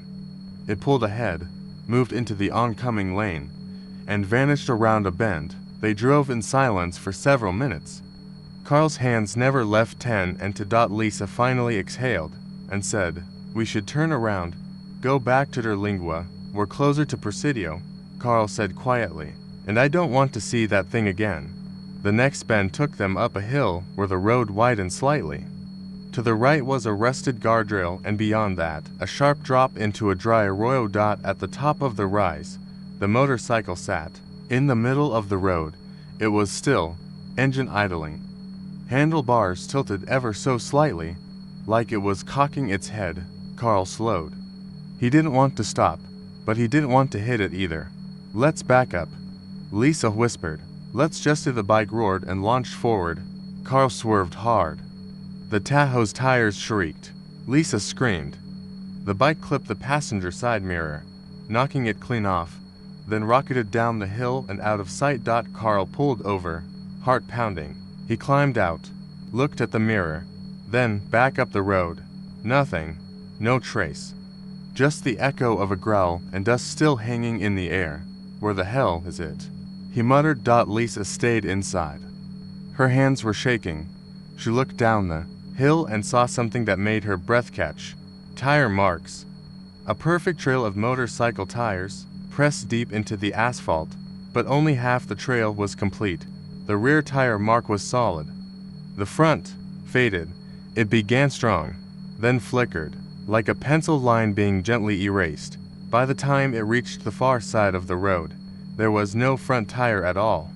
Just an empty arc, like the thing was floating. Lisa called out to Carl. He didn't answer. She stepped out, barefoot on the sun-baked pavement, and looked around. He was standing 20 feet ahead, looking down the cliff. "Carl," she called again. He didn't move. She walked up beside him, slowly. The wind picked up, dry and mean, stinging her eyes. At the bottom of the ravine lay a pile of twisted metal. A motorcycle, black, crumpled against a rock wall, half the frame gone, wheels bent in opposite directions. And beside it, long since decayed, lay a body. Jeans, boots, leather jacket, a helmet, shattered. Lisa felt bile rise in her throat. Carl turned to her, face pale. "That bike's been down there a long time. Then what the hell have we been seeing?" A low hum rose behind them. They turned together. The motorcycle was back. Same model, same glossy black, same flickering headlight, but closer now, 20 feet away. Engine rumbling, as if chuckling low in its gut. This time, Lisa didn't wait. She grabbed Carl's hand, and they ran for the Tahoe. Slammed the doors, locked them. Carl floored it. The road twisted ahead, but the bike stayed right on them, gliding in and out of view, weaving like before. No rider in sight. Just that hungry sound and an impossible presence pressing closer every minute. The sun began to sink. The shadows stretched across FM 170. Long and finger-like dot, the bike never passed them again. It stayed just close enough to be seen, just close enough to be felt. And every time they thought it was gone, it returned, black and silent, as if waiting for them to make a wrong turn. They never saw another car. No signs, no markers, just desert and sky and that endless road curling into nowhere. By the time they reached Presidio, the Tahoe was nearly out of gas. They pulled into the first gas station. Car jumped out, breathing hard, eyes darting everywhere. Lisa sat frozen. When he came back, he said the pump worked fine. The clerk inside had seen nothing. No motorcycle. No traffic. Nothing. They drove straight through the night to Marfa, then to Alpine. They didn't stop until they reached a crowded hotel with cameras and bright lights. They never took FM 170 again. But sometimes, late at night, Lisa hears that hum again, soft, distant, familiar. And every now and then, Carr wakes up in a sweat, convinced he hears a growl outside the window. They never speak of it, but they both know that motorcycle never needed a rider. It was never chasing them. It was waiting for them to follow. I should have taken the other route. I always do. The one that loops around through Rusk and Crockett, a longer way, but more populated. But I was tired, and Waze said Highway 79 was faster. It was nearing 8 when I left my aunt's place in Tyler. I remember checking my phone and seeing 7:48, thinking I'd make it home to Brian by 10 if I didn't stop for gas or snacks. But I did both, of course. I always think I won't, then get jittery after an hour alone on the road. The dark bus sits different out there, to many empty miles between the lights. By the time I rolled into Palestine, the sun was long gone. The town felt hollow, like it had already gone to sleep, and I was the only one too dumb to follow suit. I passed a couple of shuttered gas stations and a diner that still had one booth lit near the window, but otherwise, it was all shadows. My tank was fine. I'd filled up in Jacksonville. I was sipping on a half-warm Sprite and flipping through an old country playlist when the car jerked. Not a bang, not a pop, just this sudden lurch forward, then a weird dragging sensation. I pulled off onto a shoulder wide enough for maybe one tire and got out. My hazard lights blinked steady into the night, rhythm like a dying heartbeat. The road was empty in both directions. No tail lights ahead, nothing coming behind me. I had half a bar of signal and no clue what was wrong. The car hadn't overheated, no warning lights, but when I turned the key again, it gave a sad sputter and nothing more. I called roadside assistance, waited through the robotic menu, and finally reached some poor man who sounded more tired than I felt. He said someone could be there in an hour and a half. I asked if he was serious. He apologized, said the nearest tow truck was out of Crockett, and I should just stay put and keep my doors locked. No kidding. I settled in with my coat pulled around my shoulders and turned off everything but the hazard lights. I didn't want to kill the battery completely. The interior light stayed off. I sat there watching the flash of red on the trees across the road, blinking like a pulse. I don't remember falling asleep. Just a heavy blink that got longer and darker until I must have drifted. I woke to tapping. It was light, like fingertips, on glass, rhythmic, not frantic, just a tap, tap, tap. I froze. My head had slipped sideways against the window, and now my neck screamed from the angle. But I didn't move, not yet. I kept my eyes aimed forward and tried to convince myself it was the trees, maybe something brushing in the wind. But the air was still. No rustling, no breeze, just that steady tapping. I turned my head slowly toward the rear window. Nothing. I reached for my phone, squinting at the brightness when it lit up. It was to 13 a.m., then came another tap, this time on the passenger side window. I snapped my gaze over, but again, nothing, just the void of night and the faint outline of the trees in the distance. No headlights, No animals. Not even bugs. I locked the doors again, just to be sure, though I'd already done it. My heart was hammering in my throat. I didn't want to turn on the dome light because that would light me up like a target. I just sat there, holding my breath, listening, and it kept happening. Different sides. Rear window, passenger window, driver's side, each one slow, deliberate, like someone was walking around the car, just checking. I didn't scream. I wanted to, but I didn't want to break the silence. It felt like if I acknowledged it with sound, I'd invite it in. I stayed that way for hours. I swore I didn't blink. I kept the phone gripped in my lap and opened the camera, trying to snap pictures blindly, hoping maybe it would catch something the eye couldn't.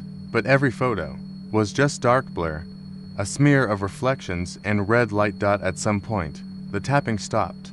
That was almost worse. When I woke again, it was to the orange glow of sunrise.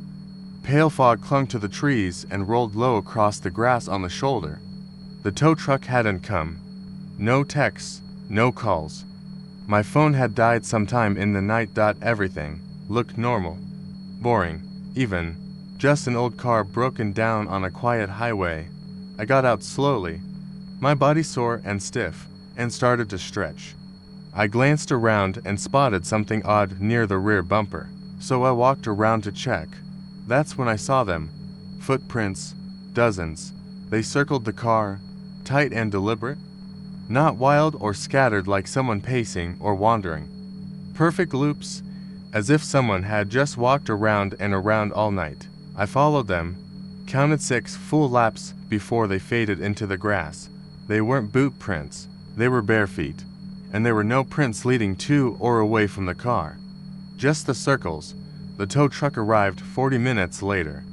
I didn't say a word to the driver beyond pointing at the engine and mumbling something about it dying out. I didn't mention the footprints. I didn't point out the camera roll full of black pictures or the claw marks I later found on the door handle. I just wanted to get home. That night, safe in my apartment with the locks drawn and every light on. I went back and looked at the pictures. Most were too dark to see anything, but one, the very last one before the phone died, caught something. A faint shape behind the glass. Not a reflection, a face, right up against the rear window, eyes wide, lips curled into something that wasn't quite a smile, and no nose, just skin. I deleted the picture, but sometimes, when I close my eyes in the dark, I see it anyway, and every so often, just as I'm drifting to sleep, I swear I hear a soft, slow tapping against the wall beside my bed.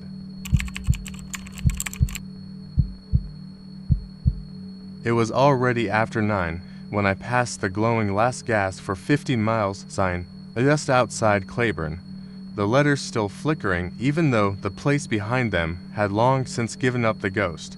The station itself was a husk one, of those beat-down roadside relics with rusted signage, busted-out windows, and pumps frozen in time. Dust and time had eaten the place, and it sat quiet under a violet Texas dusk that held a stillness I didn't trust. I was low on gas, but not desperate, and I sure as hell wasn't pulling over there. I tapped the steering wheel, keeping my eyes ahead, thinking I'd make it to the next real town before the gauge dipped too far into the red. But as I passed it, I saw something strange, a figure, just off the edge of the road, near the boarded over ice machine. Too far to make out, but not far enough to ignore. A person, still as stone, standing in the dying light with something white in their hand. Might have been a rag, might have been their face. I looked straight ahead, pushed the pedal a little harder, and told myself not to be an idiot. Could have been a hitchhiker, could have been some kid messing around, could have been nothing. 10 minutes later, the sun had disappeared completely, leaving just the glow of the dashboard and the faint smear of headlights in my rearview mirror. Route 67 stretched long and empty, the asphalt cracked and scarred like an old man's skin. Fence posts lined the fields like pickets in a graveyard. And then I saw him again, that same distance, Same posture, same shape, only now he was at a crossroads where nothing else stood. No car, no house, no tree to hide behind. Just empty road and that figure. Maybe 6 foot, maybe taller, wearing something dark that didn't reflect any light. I slowed down, just a little. My stomach turned cold in that way it does when you realize something's not lining up right. Not in a movie sense, but in a real world. Something's watching you sense. I shook my head. I must have imagined the second one. My brain recycling the first figure and stamping it into the night. But I hadn't seen the face either time, and that's what started to gnaw at me. Even in my high beams, it should have at least glinted. Off an eye, a cheekbone, a shine of sweat, but there'd been nothing, just shape and dark and stillness. I drove faster. The road curved around the low hills, the kind of soft Texas scrubland that always felt to open and to secretive at the same time. You could scream into it, and it'd suck the sound away like it didn't even happen. I passed a broken down truck on the shoulder.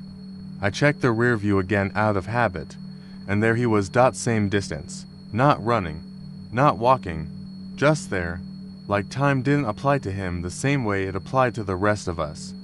Like he didn't need roads. Or maybe he didn't even use them. My hands were sweating. I rolled down the window a bit, thinking the air might clear my head. Instead, I got hit with a smell: dry earth, grease, and something else. Something sour, like milk left too long in a hot fridge. I gagged a little and rolled it back up. I told myself again that maybe it was just a trick of the road. Light bends weird at night. Maybe I'd been on the road too long and my mind was playing reruns. Then I stopped for gas. It was a little station newer than the abandoned one, but still looked like it hadn't seen traffic in a week. Just one pump working, and the attendant was inside, probably asleep behind the plexiglass. I stepped out, left the engine running, and started fueling up, and I swear to God, I heard it. Gravel crunching.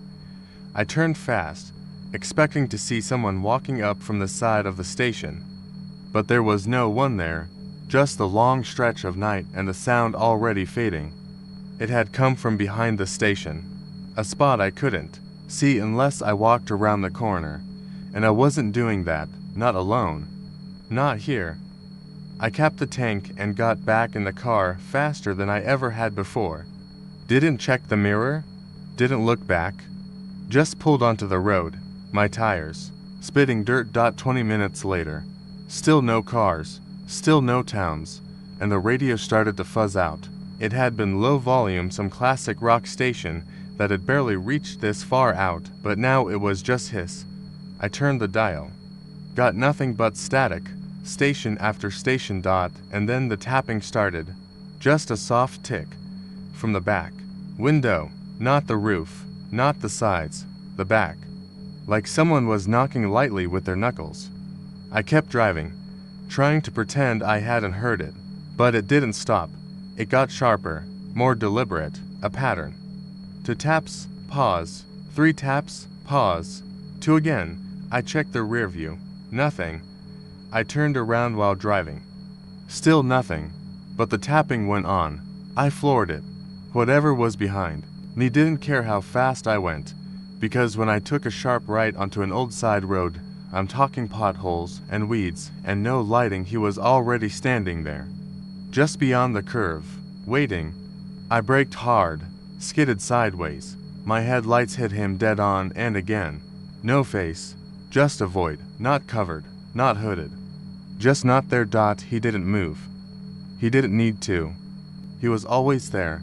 I threw it in reverse, heart hammering in my ears, and backed all the way up to the main road.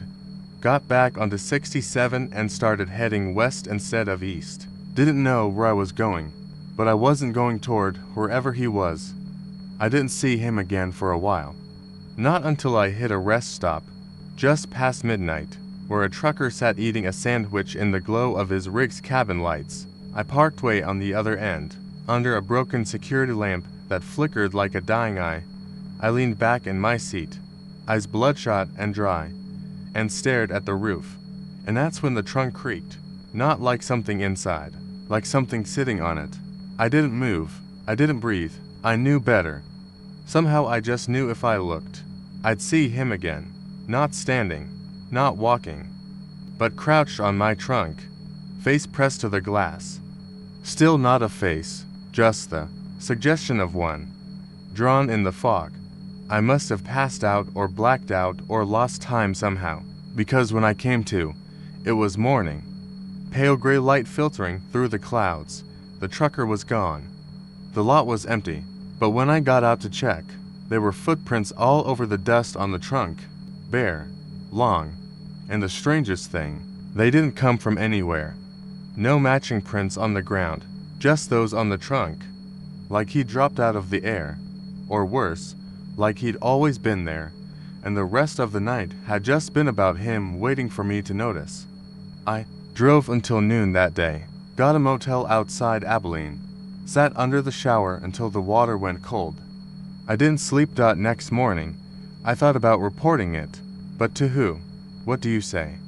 A man without a face is following me, appears out of nowhere, taps my car like he owns it. No, I just tried to forget, but I can't, because every once in a while, when the road gets quiet and the light starts to die, I see him again. Just far enough away, never closer than he needs to be. Unless I stop looking, unless I try to forget, that's when he shows up in the rear view again, like he never left, like he never will. Every morning, just after 7, my daughter Sarah would wait at the end of our gravel driveway for the yellow bus to round the bend off County Road 412. We live on the edge of Tyler, Texas, one of those places where pine woods stretch out behind every home, and neighbors are a few acres apart. It's quiet, rural, and up until this past spring, I'd have told you it was safe. I never thought twice about letting her wait alone. She was 12, smart, cautious, and we'd had every talk there was to have about strangers. But there's something no parent prepares for, because no one wants to believe it can happen in a town like ours. No one talks about what happens when the stranger doesn't speak or lure or offer candy, one that just stands and watches. The first morning I noticed him, it was only because of the way Sarah acted. She came back into the house before the bus arrived, said she'd forgotten her lunch, but I knew she hadn't. I'd watched her pack it the night before.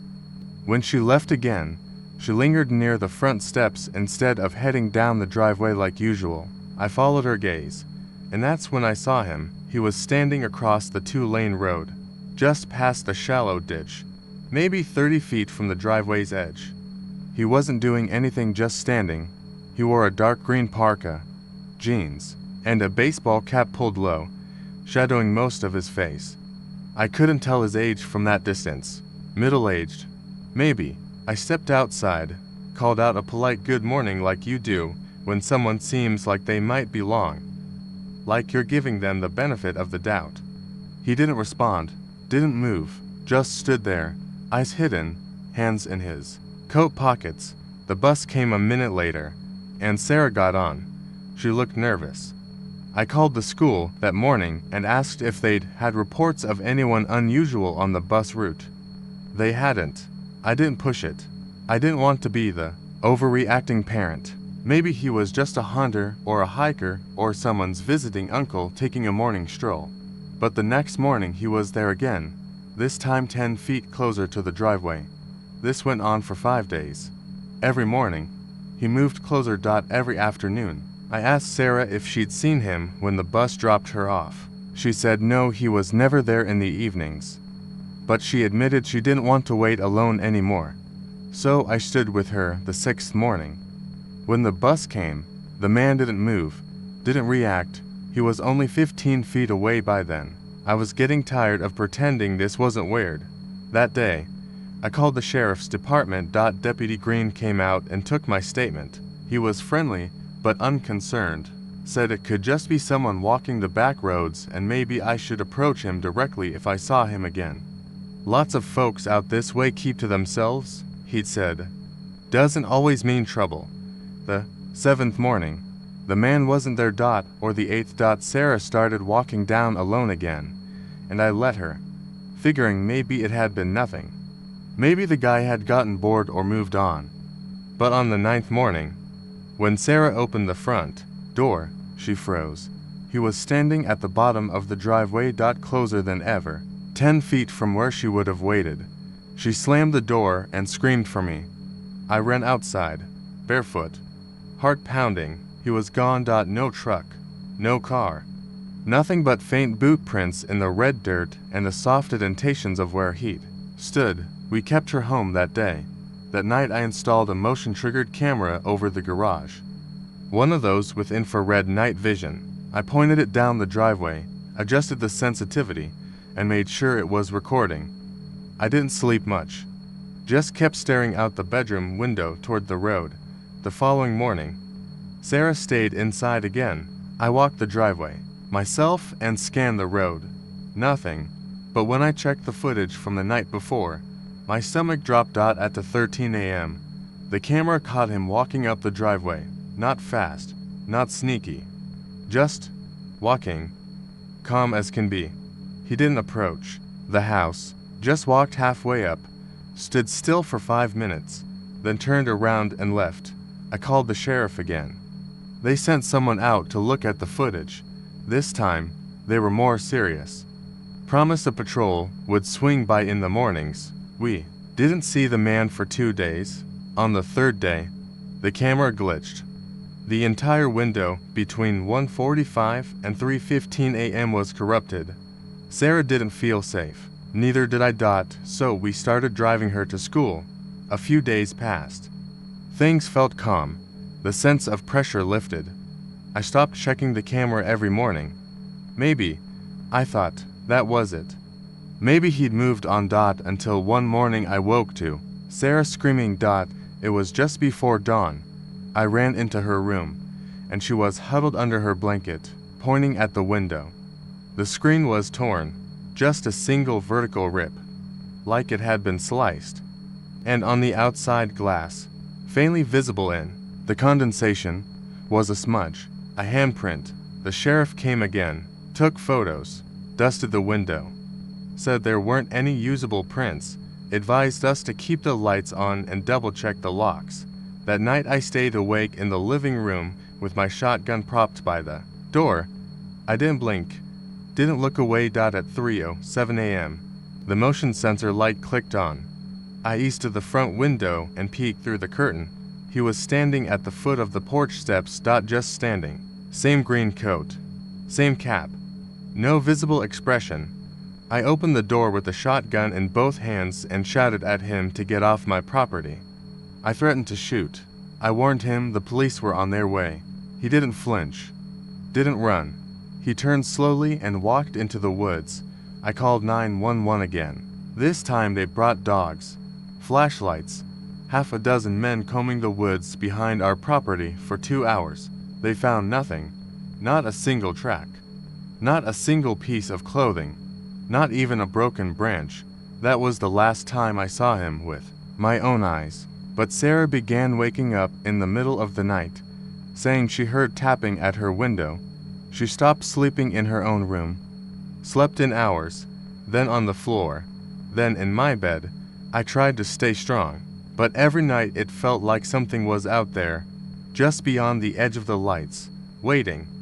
And then came the morning when she didn't show up at the breakfast table. She wasn't in bed. She wasn't in the bathroom or outside. We searched the entire house. Her window was open. I found a piece of her pajama shirt snagged on the torn screen. I tore through the woods, screaming her name until my throat was raw. Deputies arrived. Dogs returned. Helicopters flew overhead. Neighbors joined the search. Nothing. Not a single trace. The next night, I checked the camera footage again, though I didn't expect anything. And there he was. Walking up the driveway at 4:44 a.m., just like always. Except this time, he didn't stop halfway. He came all the way to the porch, stepped out of frame towards Sarah's window, and when he reappeared 2 minutes later, he wasn't alone. She was walking beside him, eyes closed, barefoot, unresisting. They disappeared into the woods. They never came out. The search went on for weeks, then months. Now, almost a year later, I still wake up at 4:44 a.m., stare out that same window, and sometimes I see him standing at the edge of the woods, just standing, as if waiting for another door to open. The desert had been quiet for most of the morning, the kind of silence that hums just beneath your ears until it starts to feel like pressure. Not windless exactly, but still, I'd gone out to Big Bend with my cousin Jay for a few days to do some trail riding. We packed ATVs, some light gear, and enough gas to get us lost and back twice over. Jay had done most of the planning. I just needed to get out of town. I didn't say it, but I think he knew. After my layoff, after everything with Amanda fell apart, I needed space. He picked the right place. We started early that day, kicking dust trails through Fresno Canyon, heading south near the old ore road. Jay rode ahead like always, taking jumps to hard, fishtailing around tight turns, laughing through the headset like he wasn't tempting every god he didn't believe in. I followed slower, not scared but careful. The desert out there is brittle, beautiful in a way that makes you feel like a TRESPASSER. The first time I noticed something was off, I thought it was just light playing tricks. I slowed as we crested a small ridge where the sun dropped low behind a stretch of scrub and rock. There was a strange flicker in the corner of my goggles, not motion exactly, but shape. It was on the edge of my rear view, and when I looked back, nothing was there. No sound, no dust cloud, just the quiet hiss of the cooling engine and my own breath inside the helmet. I keyed the mic. "Jay, you back there?" Static for a second, then his voice. "Back where?" "I'm ahead of you." "Man." "No, I thought maybe something, never mind." He laughed. "You seeing desert ghosts again?" I didn't answer. We rode on, and the sun started dropping. We weren't planning to camp out, just loop through and make it back to the base site. I kept seeing it. Every time we turned, every time I slowed to check the map on my phone or took a curve to wide, I'd catch it again, a black shape. Like a smear or a blur behind me. Not attached to anything. No vehicle. No boots in the dust. Just there and then gone. But too quick, to deliberate. It wasn't just sight. After a while, I started hearing it. Not a roar or a growl, but a scrape, like claws on packed earth or dry mesquite dragging. No rhythm to it, but it matched every time I throttled up. It was behind me when I moved and silent when I stopped. We reached a dry wash just before 6. Jay had gone on ahead to scout the other side, see if the trail looped. I stayed behind and shut the engine off, the quiet suddenly too big. I turned the ATV around to wait. That's when I saw it clearly for the first time. It stood just 30 feet away, black against the red rock, crouched low. Its arms were long, too long, and its shape was narrow like it had been flattened. There were no eyes I could make out, no features, just the suggestion of a head and a body that was entirely wrong. Its limbs jittered, like they were catching up to the shape it was trying to hold. I didn't move. I couldn't. I just stared at it while my hands went cold on the handlebars. It didn't come closer. It didn't need to. The calm crackled again. "You coming?" I blinked. It was gone. When Jay came back, I told him the trail was no good and we needed to head back. He made a face but didn't argue. We started the return trip at a faster clip.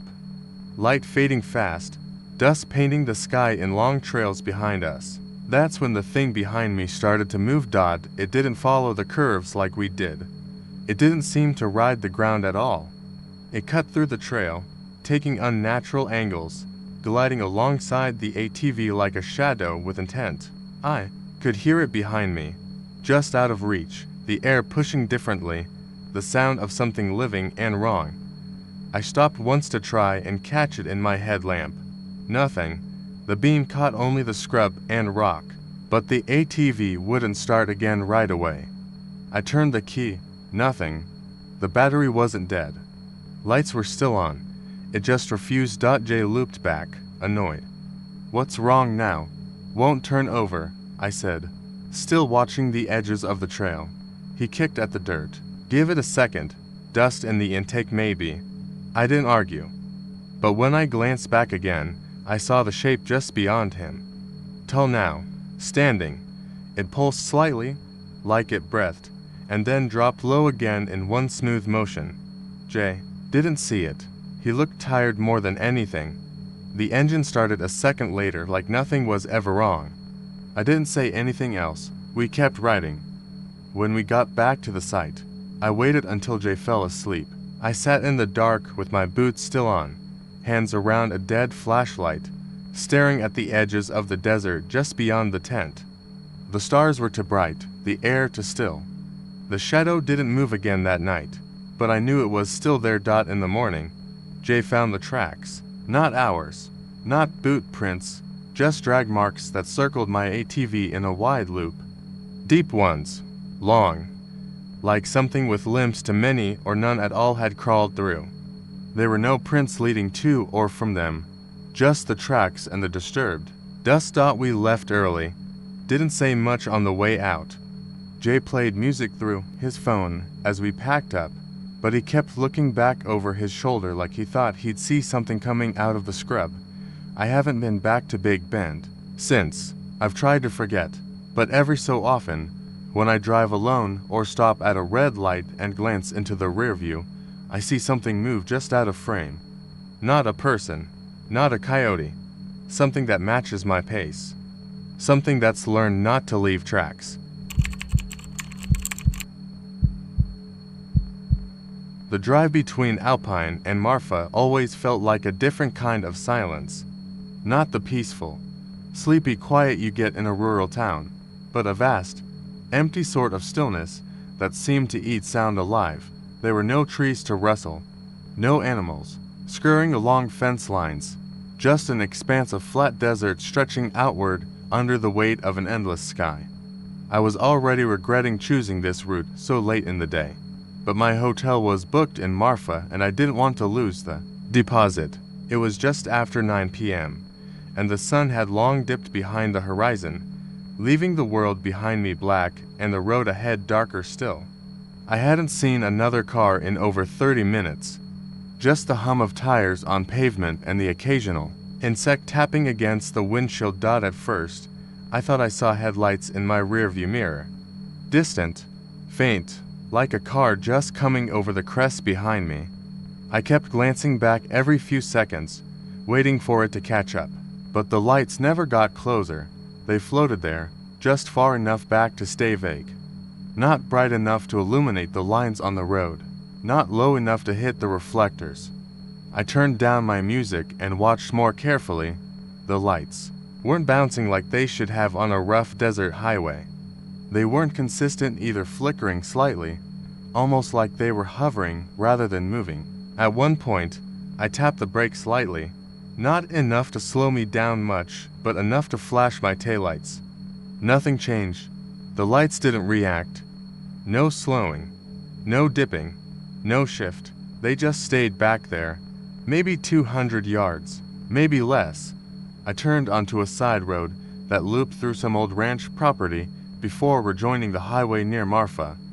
I figured if it was someone behind me, they'd either follow or pass me when I re-entered the highway. The road narrowed to a 2-lane stretch with gravel shoulders and no markings. After half a mile, I glanced back again. No lights. I exhaled and tried to laugh, told myself it was a trick of the mirror, maybe even a reflection off my own rear glass. But just as I started to relax, I caught them again, not on the road, but off to the right, bobbing between mesquite trees in the desert brush. I slowed down. The lights moved with me. I stared harder, trying to make out the source. There was no shape, just the lights. Two faint white orbs about car width apart, maybe a bit higher off the ground than they should have been. They dipped as if going over a hill that wasn't there, then rose again. No dust, No engine noise, just those damned lights, floating like ghost eyes. I pressed the gas and picked up speed, ignoring the narrow road and the occasional pothole. My tires skidded once, and the rear of the car fishtailed slightly, but I corrected it. I glanced back again. The lights were gone. When I rejoined the main highway a few minutes later, it was empty again. My phone had no signal, which I expected, but the isolation pressed heavier now. Every mile I drove, I checked the mirrors. At one point, I turned off my own headlights for half a second and flipped them back on just to see if something changed.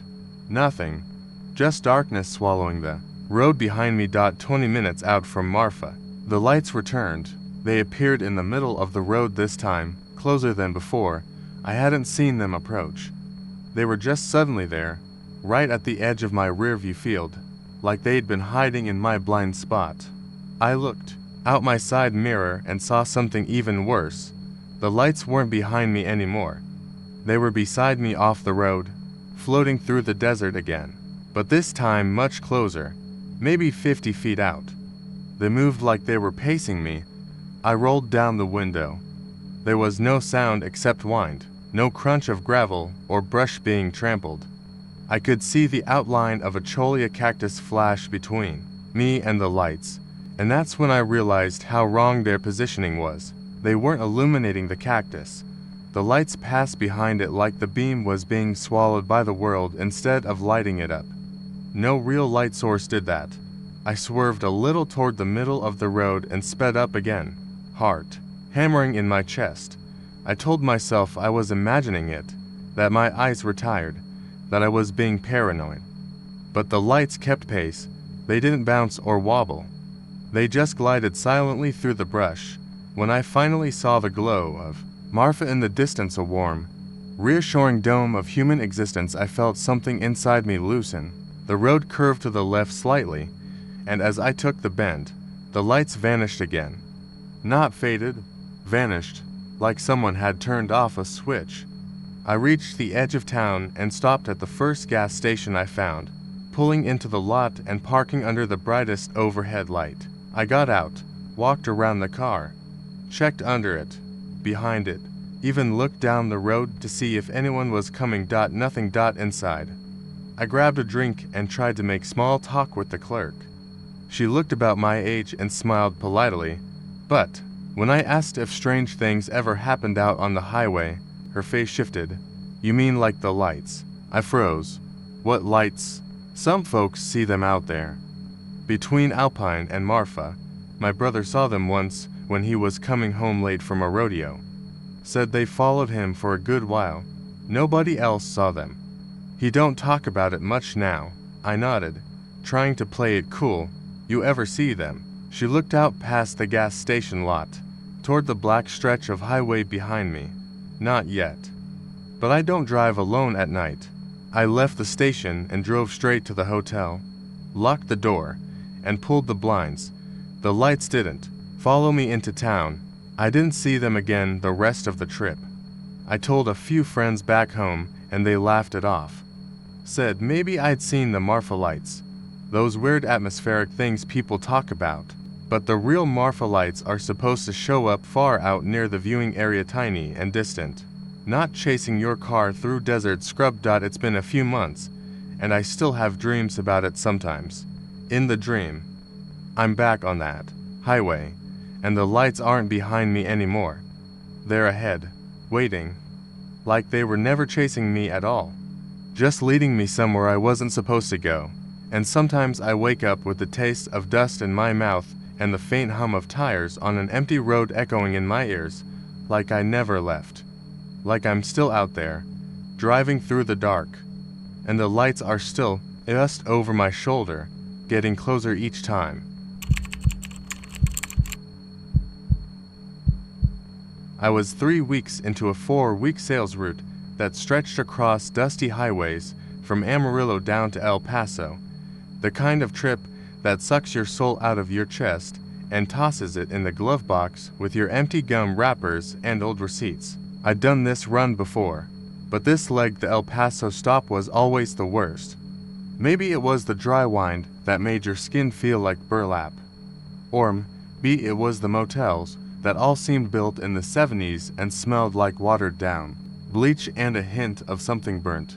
That night, I pulled into the desert palms off Interstate 10. Nothing special, in just a squat line of single-floor rooms with chipped beige paint and a flickering neon sign that buzzed like a wasp hive. I'd driven nearly 6 hours straight from San Angelo, and my back felt like it had turned to stone. All I wanted was a shower, a Whataburger, and 6 hours of uninterrupted unconsciousness.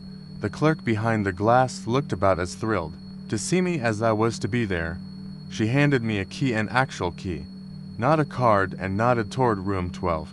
I parked my dusty rental in front, lugged my suitcase out of the back seat, and didn't notice anything unusual right away. The lot was mostly empty, save for a battered blue pickup, a motorcycle with saddlebags, and a gray sedan parked 2 spaces down from mine. I remember thinking it was odd that the car's engine was running, not idling like it had just started, running like someone meant to leave soon, but didn't. Its windows were tinted dark, too dark for Texas, and I couldn't see anyone inside. I paused long enough to glance at the driver's seat before dismissing it. Maybe someone left the AC running. Maybe they were on a call or had fallen asleep. Not my problem. Inside, the room was about what you'd expect. Faded curtains, a comforter, with a cigarette burn near the foot of the bed, and a TV bolted to the dresser. I turned on the AC unit under the window and opened the blinds halfway so I could see my car. I always did that. Habit. I changed out of my slacks, tossed on a tee and shorts, and collapsed onto the mattress. I probably dozed for an hour before the smell of onions and grease reminded me hadn't eaten since breakfast. I got up, grabbed the keys, and stepped outside. The gray sedan was still there, still running. I stopped in the middle of the walkway and stared at it. Same exact spot, engine still humming soft and low. No door opened, no window rolled down, no movement. I walked to my car, pretending I hadn't noticed, but I angled myself just enough to sneak a glance through the windshield of the sedan. Nothing, no silhouette, not even a flicker of movement. If someone was inside, they were sitting, perfectly still. I got in, locked the doors, and drove a mile up the road to the nearest Whataburger. On the way back, I half expected the sedan to be gone. But when I pulled into the lot, it was right where I left it, still purring, still dark, still pointed at room 12. That unease crept into my spine like a slow leak. I parked 1 spot closer to my room this time and kept my gaze low as I passed the sedan again. The air around it felt wrong, like it hadn't moved in years, but I knew it had only been a few hours. I ducked into my room fast, slammed the door, and turned the lock. I sat on the edge of the bed and ate my burger in silence. Didn't turn on the TV. Didn't check my phone. Just stared out through the narrow slit between the curtains. The headlights were off, but I could see the faint glow from the dash. The hum of the engine was steady, never changing. It had been nearly 5 hours now. Something was off. I thought about calling the front desk. But what would I say? There's a car out front and I think it's weird. They'd laugh or ignore it. Or worse, they'd knock on my door and ask me to go check it out myself. I'd seen too many stories start like that. I tried to sleep. I lay in bed, staring at the water stain on the ceiling, listening to the muted buzz of the AC and the occasional groan of plumbing in the wall. But underneath it all, I could still hear the car, idling, waiting. Sometime after midnight, I woke to silence. The kind of silence that doesn't just lack sound, it robs it. I sat up in bed, confused. The AC was still running, but the hum outside was gone. I crept to the window and parted the curtain. The sedan was gone. I stared at the empty space for a long time, waiting for relief to wash over me. But it didn't. Instead, I felt something worse, like the tension had snapped, but now something was loose. Something was moving. I turned away from the window and froze.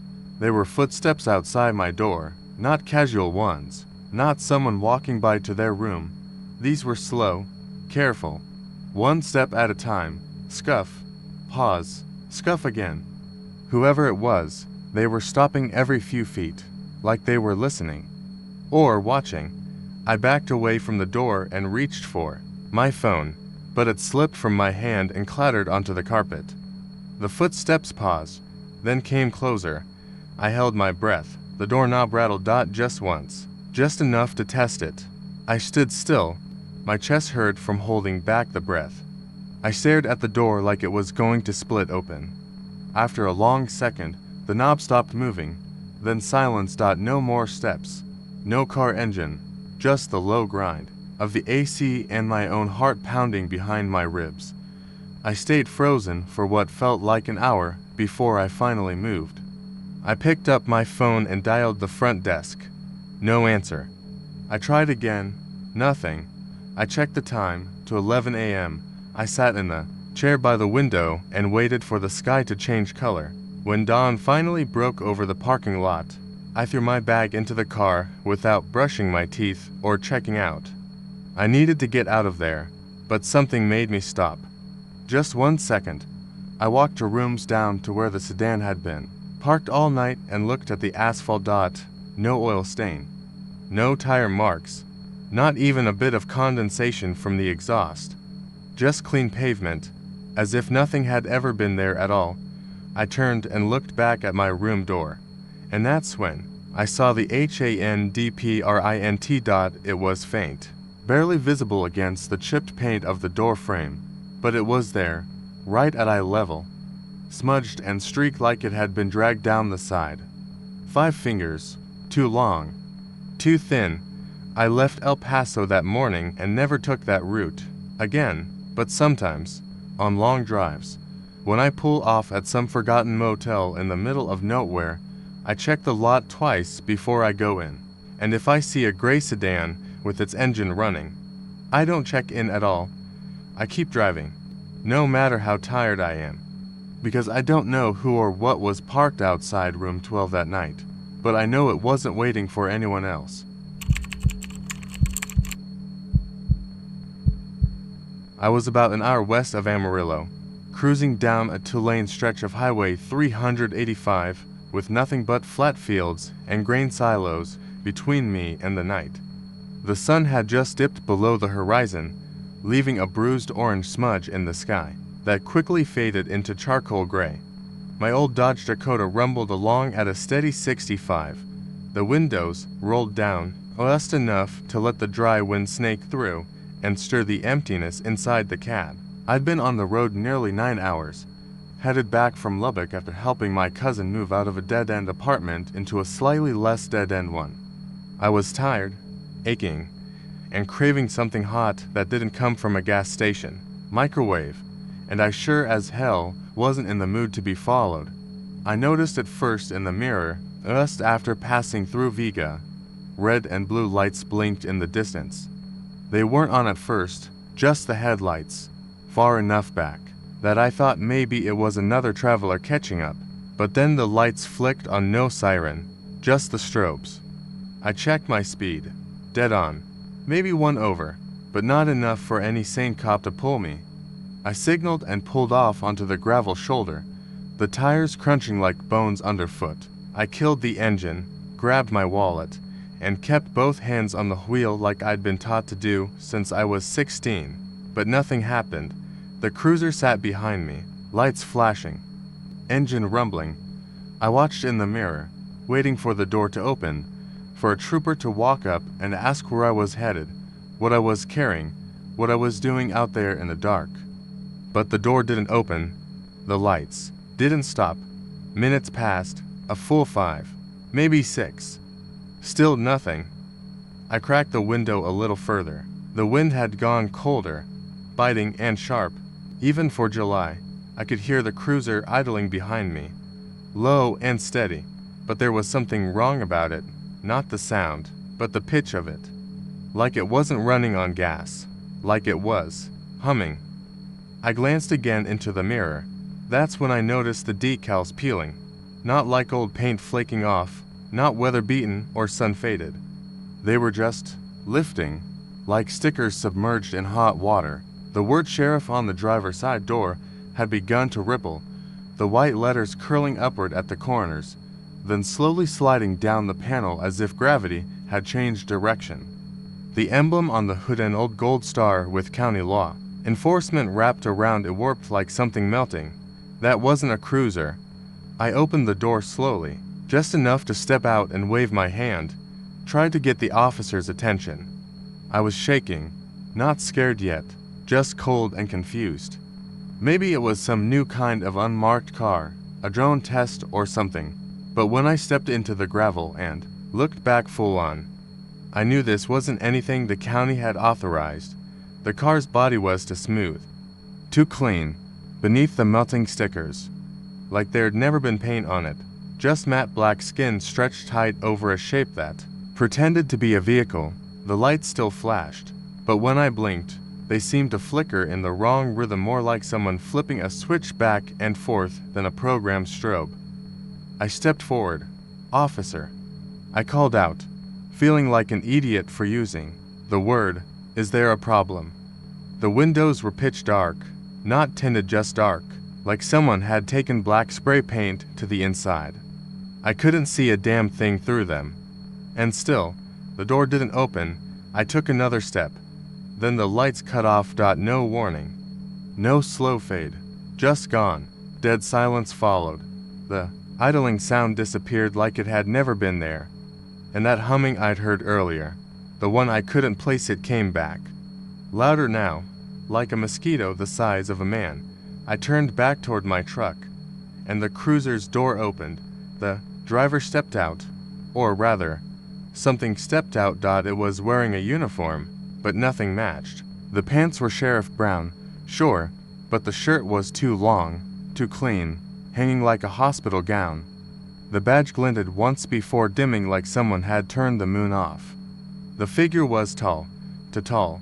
It stood upright like a man, but the way it tilted its head was wrong, a deliberate, mechanical jerk, like a marionette strung up by someone who'd never seen a human before.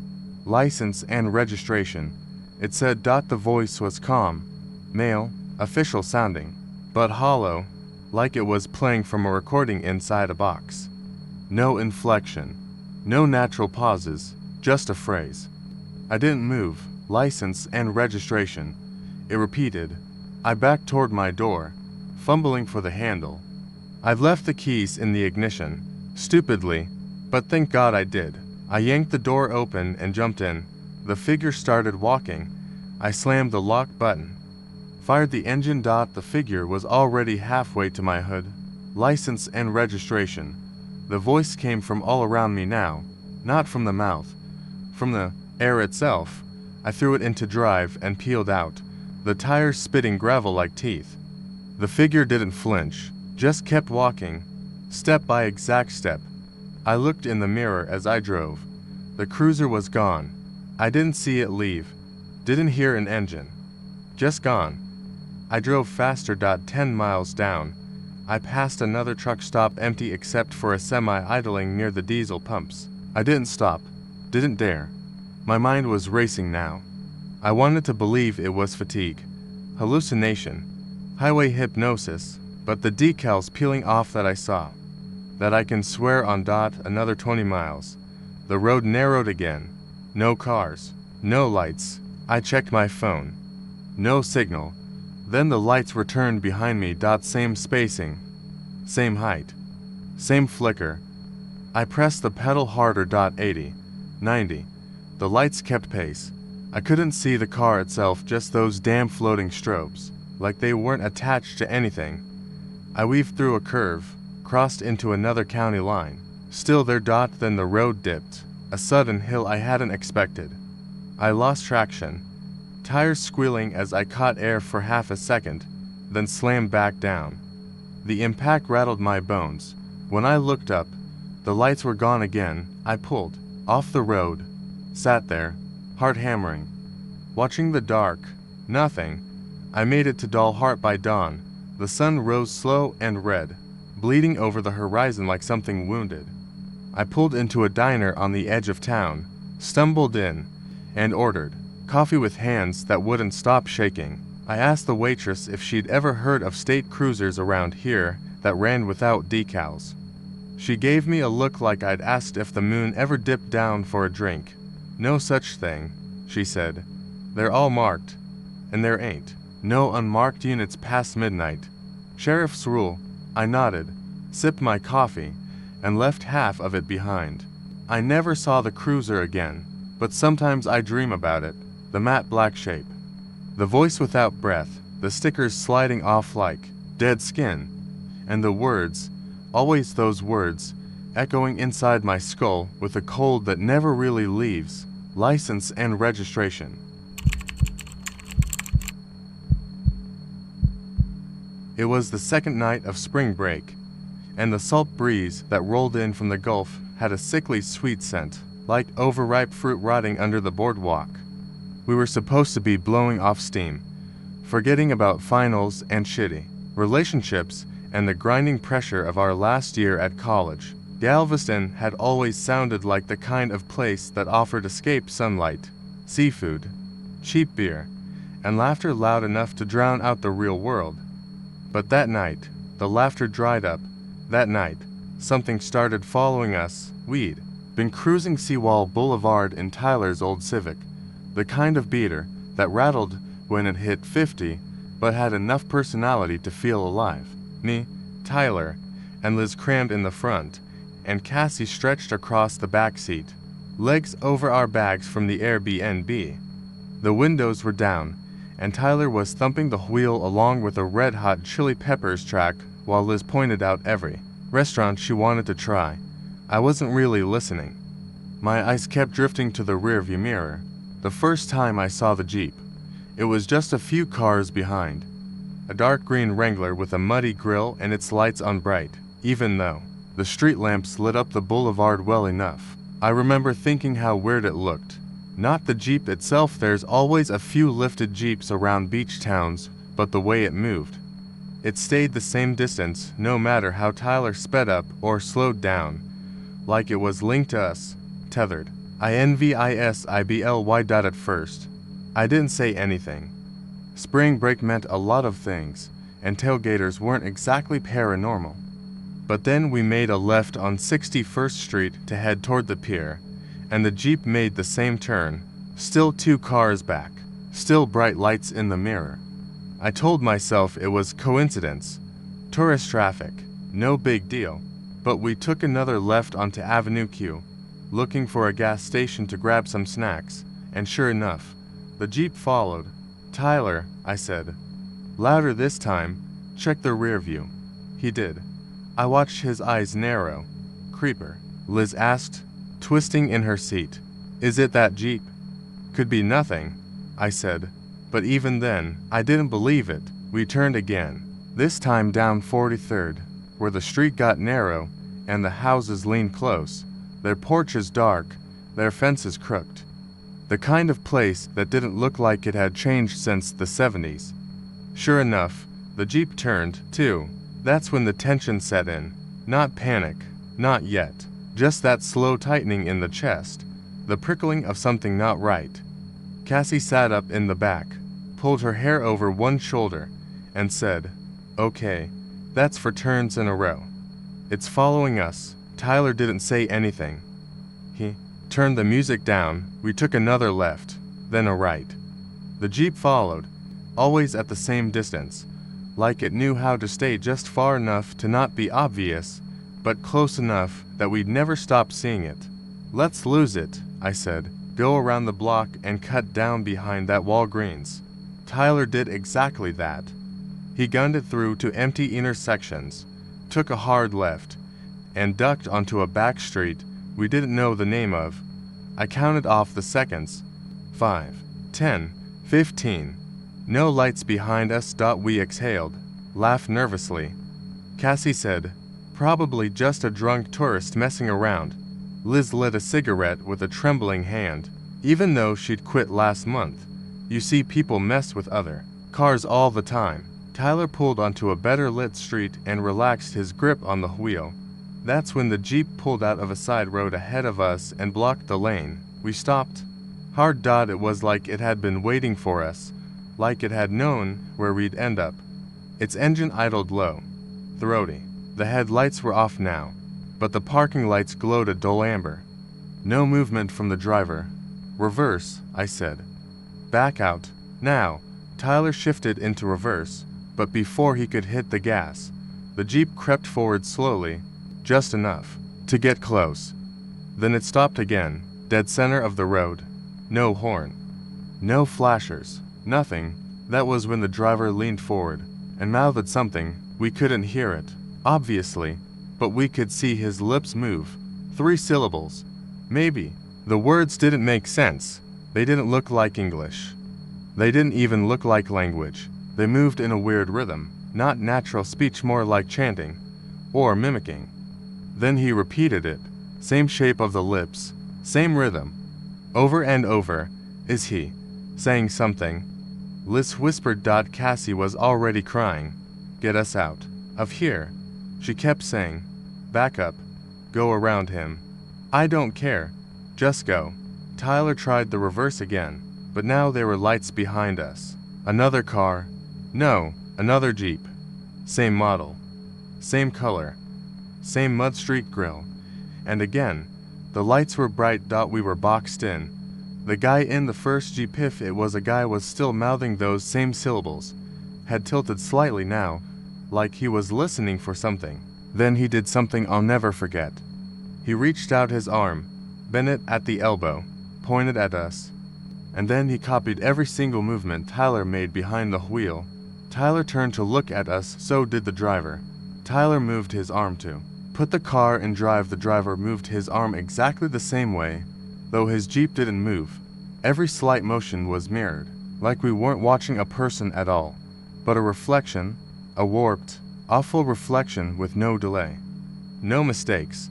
Then the front Jeep's decals began to peel, not fall off, peel, like dead skin. The sheriff's star that had been on the door curled in on itself and dropped to the ground. Letters County, Patrol, Department melted into black streaks and slid away. Underneath was nothing. No paint, no markings, just bare, gray metal. Not primer, not unfinished. It was like the vehicle had no real surface underneath. Like the Jeep was a shell, a placeholder. I looked at the license plate. Blank. The back Jeep revved its engine. The sound shook the glass in the Civic. Tyler jerked forward like he was going to ram his way out, but the front Jeep's driver made the exact same move, grinning now, lips still moving. Stop, Cassie screamed. Please. Don't move. Just wait. Liz dropped her cigarette.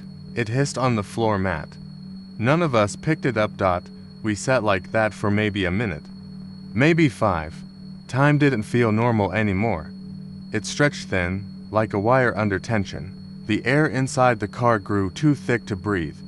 I could feel sweat pooling under my arms, behind my knees, trickling down the middle of my back. Then, just like that, both Jeeps moved. The one in front reversed smoothly, made a tight U-turn, and drove away without a sound. The one behind us didn't move at first. Then it flashed its headlights once, twice, and peeled off into an alley. Gone. No screeching tires. No engines fading into the distance. Just gone. We sat there for another 10 minutes, maybe more, before any of us could speak. When we finally got back to the Airbnb, no one wanted to go inside alone. We double-checked all the doors, turned on every light, slept in the same room. The next morning, Tyler called the Galveston PD, told them about the Jeep, about the decals, about the blocking. He didn't mention the part about the mirroring or the blank plates. Just said it was threatening. They told him no patrol units matching that description were on duty last night. No marked or unmarked Wranglers in that part of town. And there'd been no reports of Jeep-related incidents. None at all. We tried to let it go. Spent the last few days of the trip avoiding the West End, skipping any streets we didn't know, pretending the beach would fix everything. It didn't. Every time we got in the car, I felt that pressure again. like a magnet behind us, waiting. 2 weeks after we got back to campus, Cassie transferred. Said she couldn't sleep without seeing the driver's mouth moving. Said sometimes she'd wake up mouthing the same shape of the words without knowing it. Said she'd recorded herself one night when she played it back. There was another voice, quieter, saying the words at the same time. Tyler stopped driving the Civic, got rid of it completely. Said the radio would randomly switch to static when he passed certain intersections. Liz won't talk about it. Won't even say the word Jeep. Says it makes her feel like she's being watched. And me. Sometimes I dream about that mouth. That perfect mirroring. The look in his eyes like he already knew what we'd do. Like he'd done it before. Like he'll do it again. Maybe to someone else.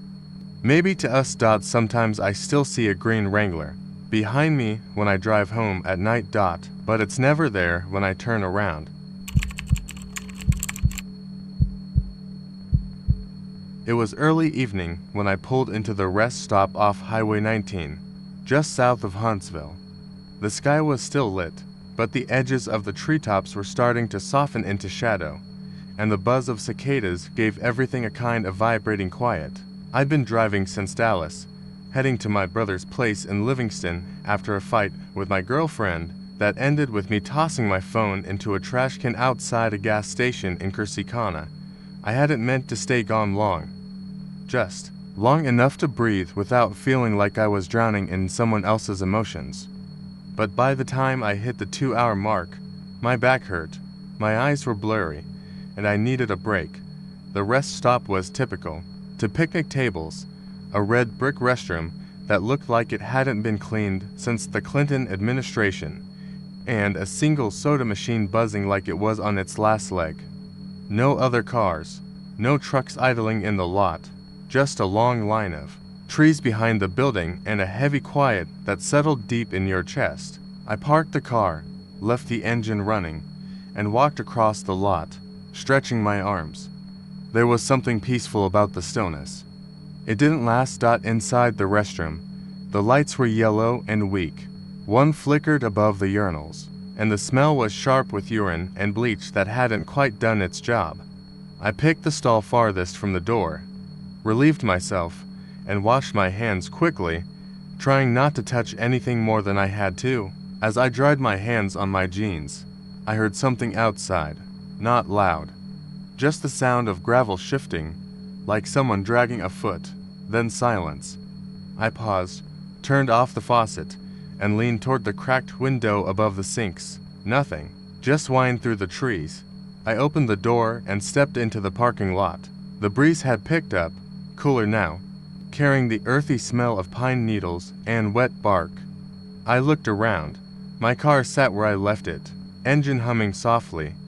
No other vehicles had arrived, but as I crossed the lot, I felt at that strange sense that someone was watching, that weight between your shoulder blades that makes you walk faster without knowing why. I turned to look behind me.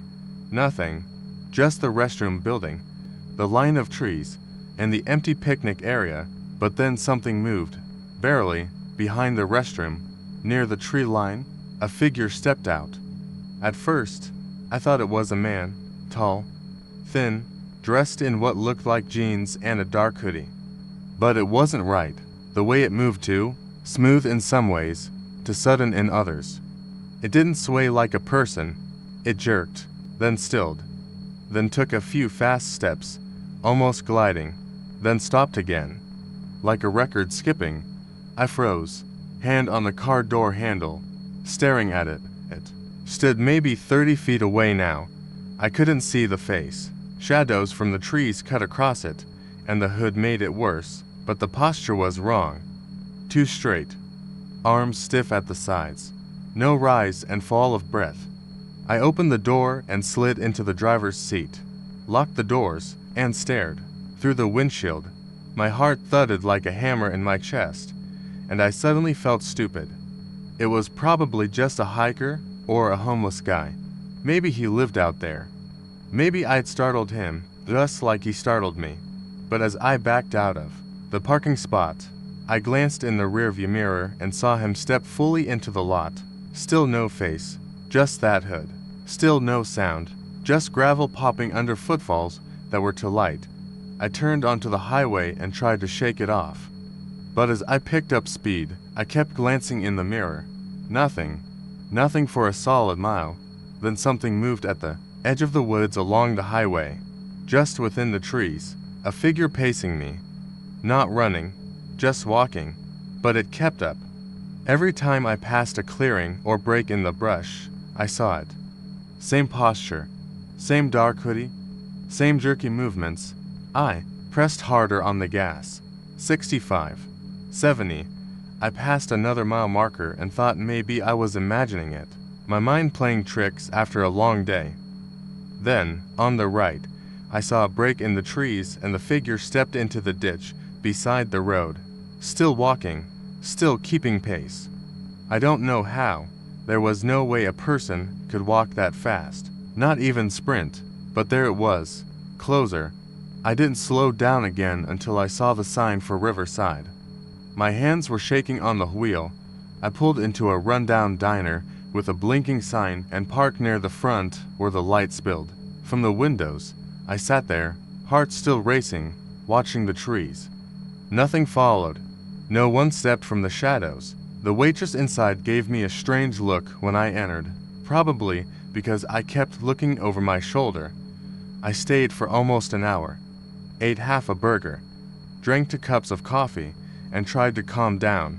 I thought about calling someone, but I remembered the phone was gone. I even asked the waitress if anyone had seen anything weird up the road.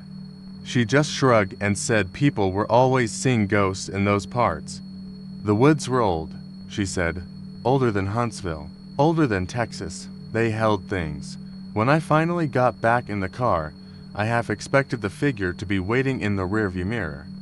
But the lot was empty. The road ahead stretched quiet and black, lined by thick trees and the smell of pine and dead leaves. I drove slower this time. No reason to rush, but somewhere near Oakhurst, I saw something again. Ugh, not on this side of the road this time. This time, it was in the road, standing dead center in my lane. I hit the brakes hard, tires screaming, and came to a stop maybe 30 feet away. The figure stood still, arms down, had tilted just slightly to one side. I leaned forward, trying to see the face. The hood fell back. There wasn't one. Not a blur. Not a shadow. Just smooth, featureless skin where a face should have been. No eyes. No mouth. Just a blank canvas of something that looked like flesh stretched tight over bone. Then it started walking toward me, one stiff step at a time. No sound. No expression. Just movement. I slammed the car into reverse, backed up onto the shoulder, and whipped the wheel hard to get around it. As I passed, I looked out the window. It was closer than I thought. Arms out now, palms pressed against the glass for half a second. I felt cold leak through the window like I dropped into a frozen lake. Then I was past it. The road behind me vanished into black. I didn't see it again. I made it to my brother's place just before midnight. He was asleep on the couch, TV still on. I didn't wake him. Just locked the doors, sat in the kitchen with all the lights on, and waited for morning. I didn't sleep. I didn't speak about it the next day either. What was I going to say? That something without a face followed me for miles. That it walked like a puppet and never stopped. It's been 2 weeks now. I've driven that route 3 times since. During the day, never alone. I haven't seen it again. But sometimes, when I'm parked somewhere quiet, when the wind gets still and the light gets strange, I hear something like gravel shifting behind me, and I don't turn around. I don't think I ever will. It was just past 6 p.m. when I pulled off FM 980 onto a narrow service road near Lake Livingston. I wasn't planning to stop, but my GPS rerouted me after a wreck on the main highway, and this side road looked harmless enough. The sun was dropping, fast, turning the lake water to gold, and I figured I'd cut across and save myself 20 minutes. At least, that's what the map said.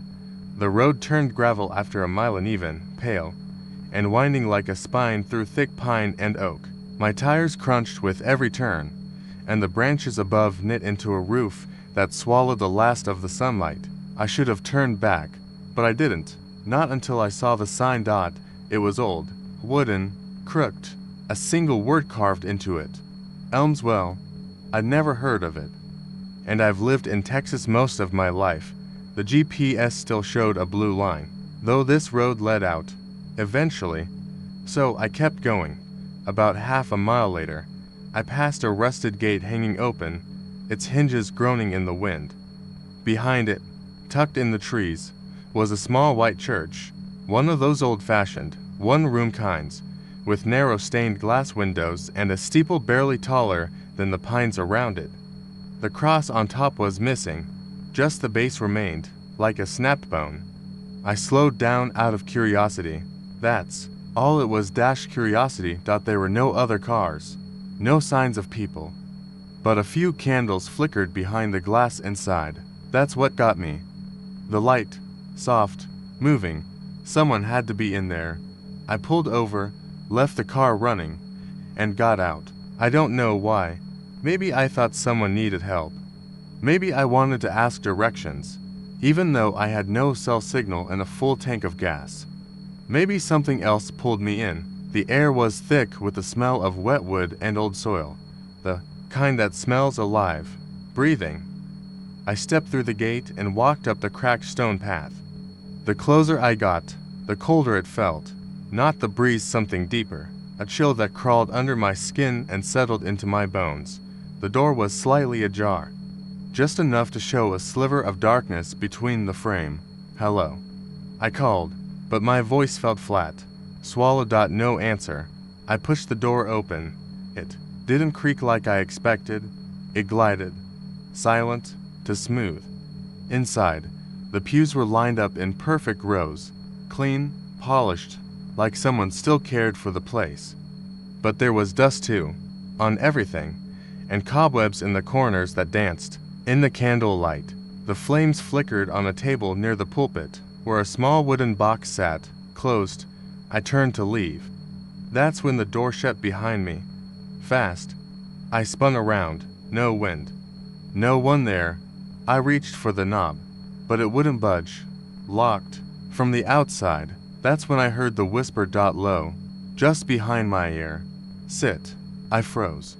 Every instinct screamed at me to run, to smash a window if I had to. But I turned instead, and all the pews were full. I swear to God, they weren't. A second before, but now every seat was occupied. Not with people. Not really. They looked like mannequins at first, lifeless, dressed in black suits and dresses, all facing forward. But the longer I stared, the more they moved. Their heads twitched, their shoulders rose and fell too quick, too sudden, and none of them had faces. Just skin, smooth, pale, like wax figures that never got finished. One near the aisle turned its head toward me, and something behind the skin shifted, like it was smiling underneath, but had nowhere for the expression to go. I backed away, stumbled into a pew. My legs stopped listening. My chest locked tight. I could hear my own heartbeat louder than the whispers now. And the box on the table started to shake. It rattled, then thumped once. Then again, something inside it was moving, trying to get out. The whisper came again, this time from everywhere, at once. Sit. I did. I didn't want to, but I did. My knees buckled, and I dropped into the pew. The lid on the box slid open. Just an inch, enough to let a hand crawl out. Not a full hand, just the suggestion of one. A shape made of shadow and bone, fingers too long, joints bending the wrong way. It gripped the edge and pulled itself up. I didn't stay. I don't even remember how I got out. I remember a window breaking. I remember blood on my arm from the glass. I remember running through the trees, branches cutting at my face, something whispering behind me the whole way, over and over. Sit, sit, sit. I found the road, or maybe it found me. My car was still running, headlights glowing against the brush like to eyes. I jumped in and drove. Never looked back. I never found that turn off again. Ugh, not on the map. Not in person. I've tried. Elmsville doesn't exist. But sometimes, when I park on a quiet road, when the sun slips low and the light turns yellow, I feel something shift in the air. Like a room full of people, it has turned to face me, and somewhere, far away, I swear I hear it. Sit.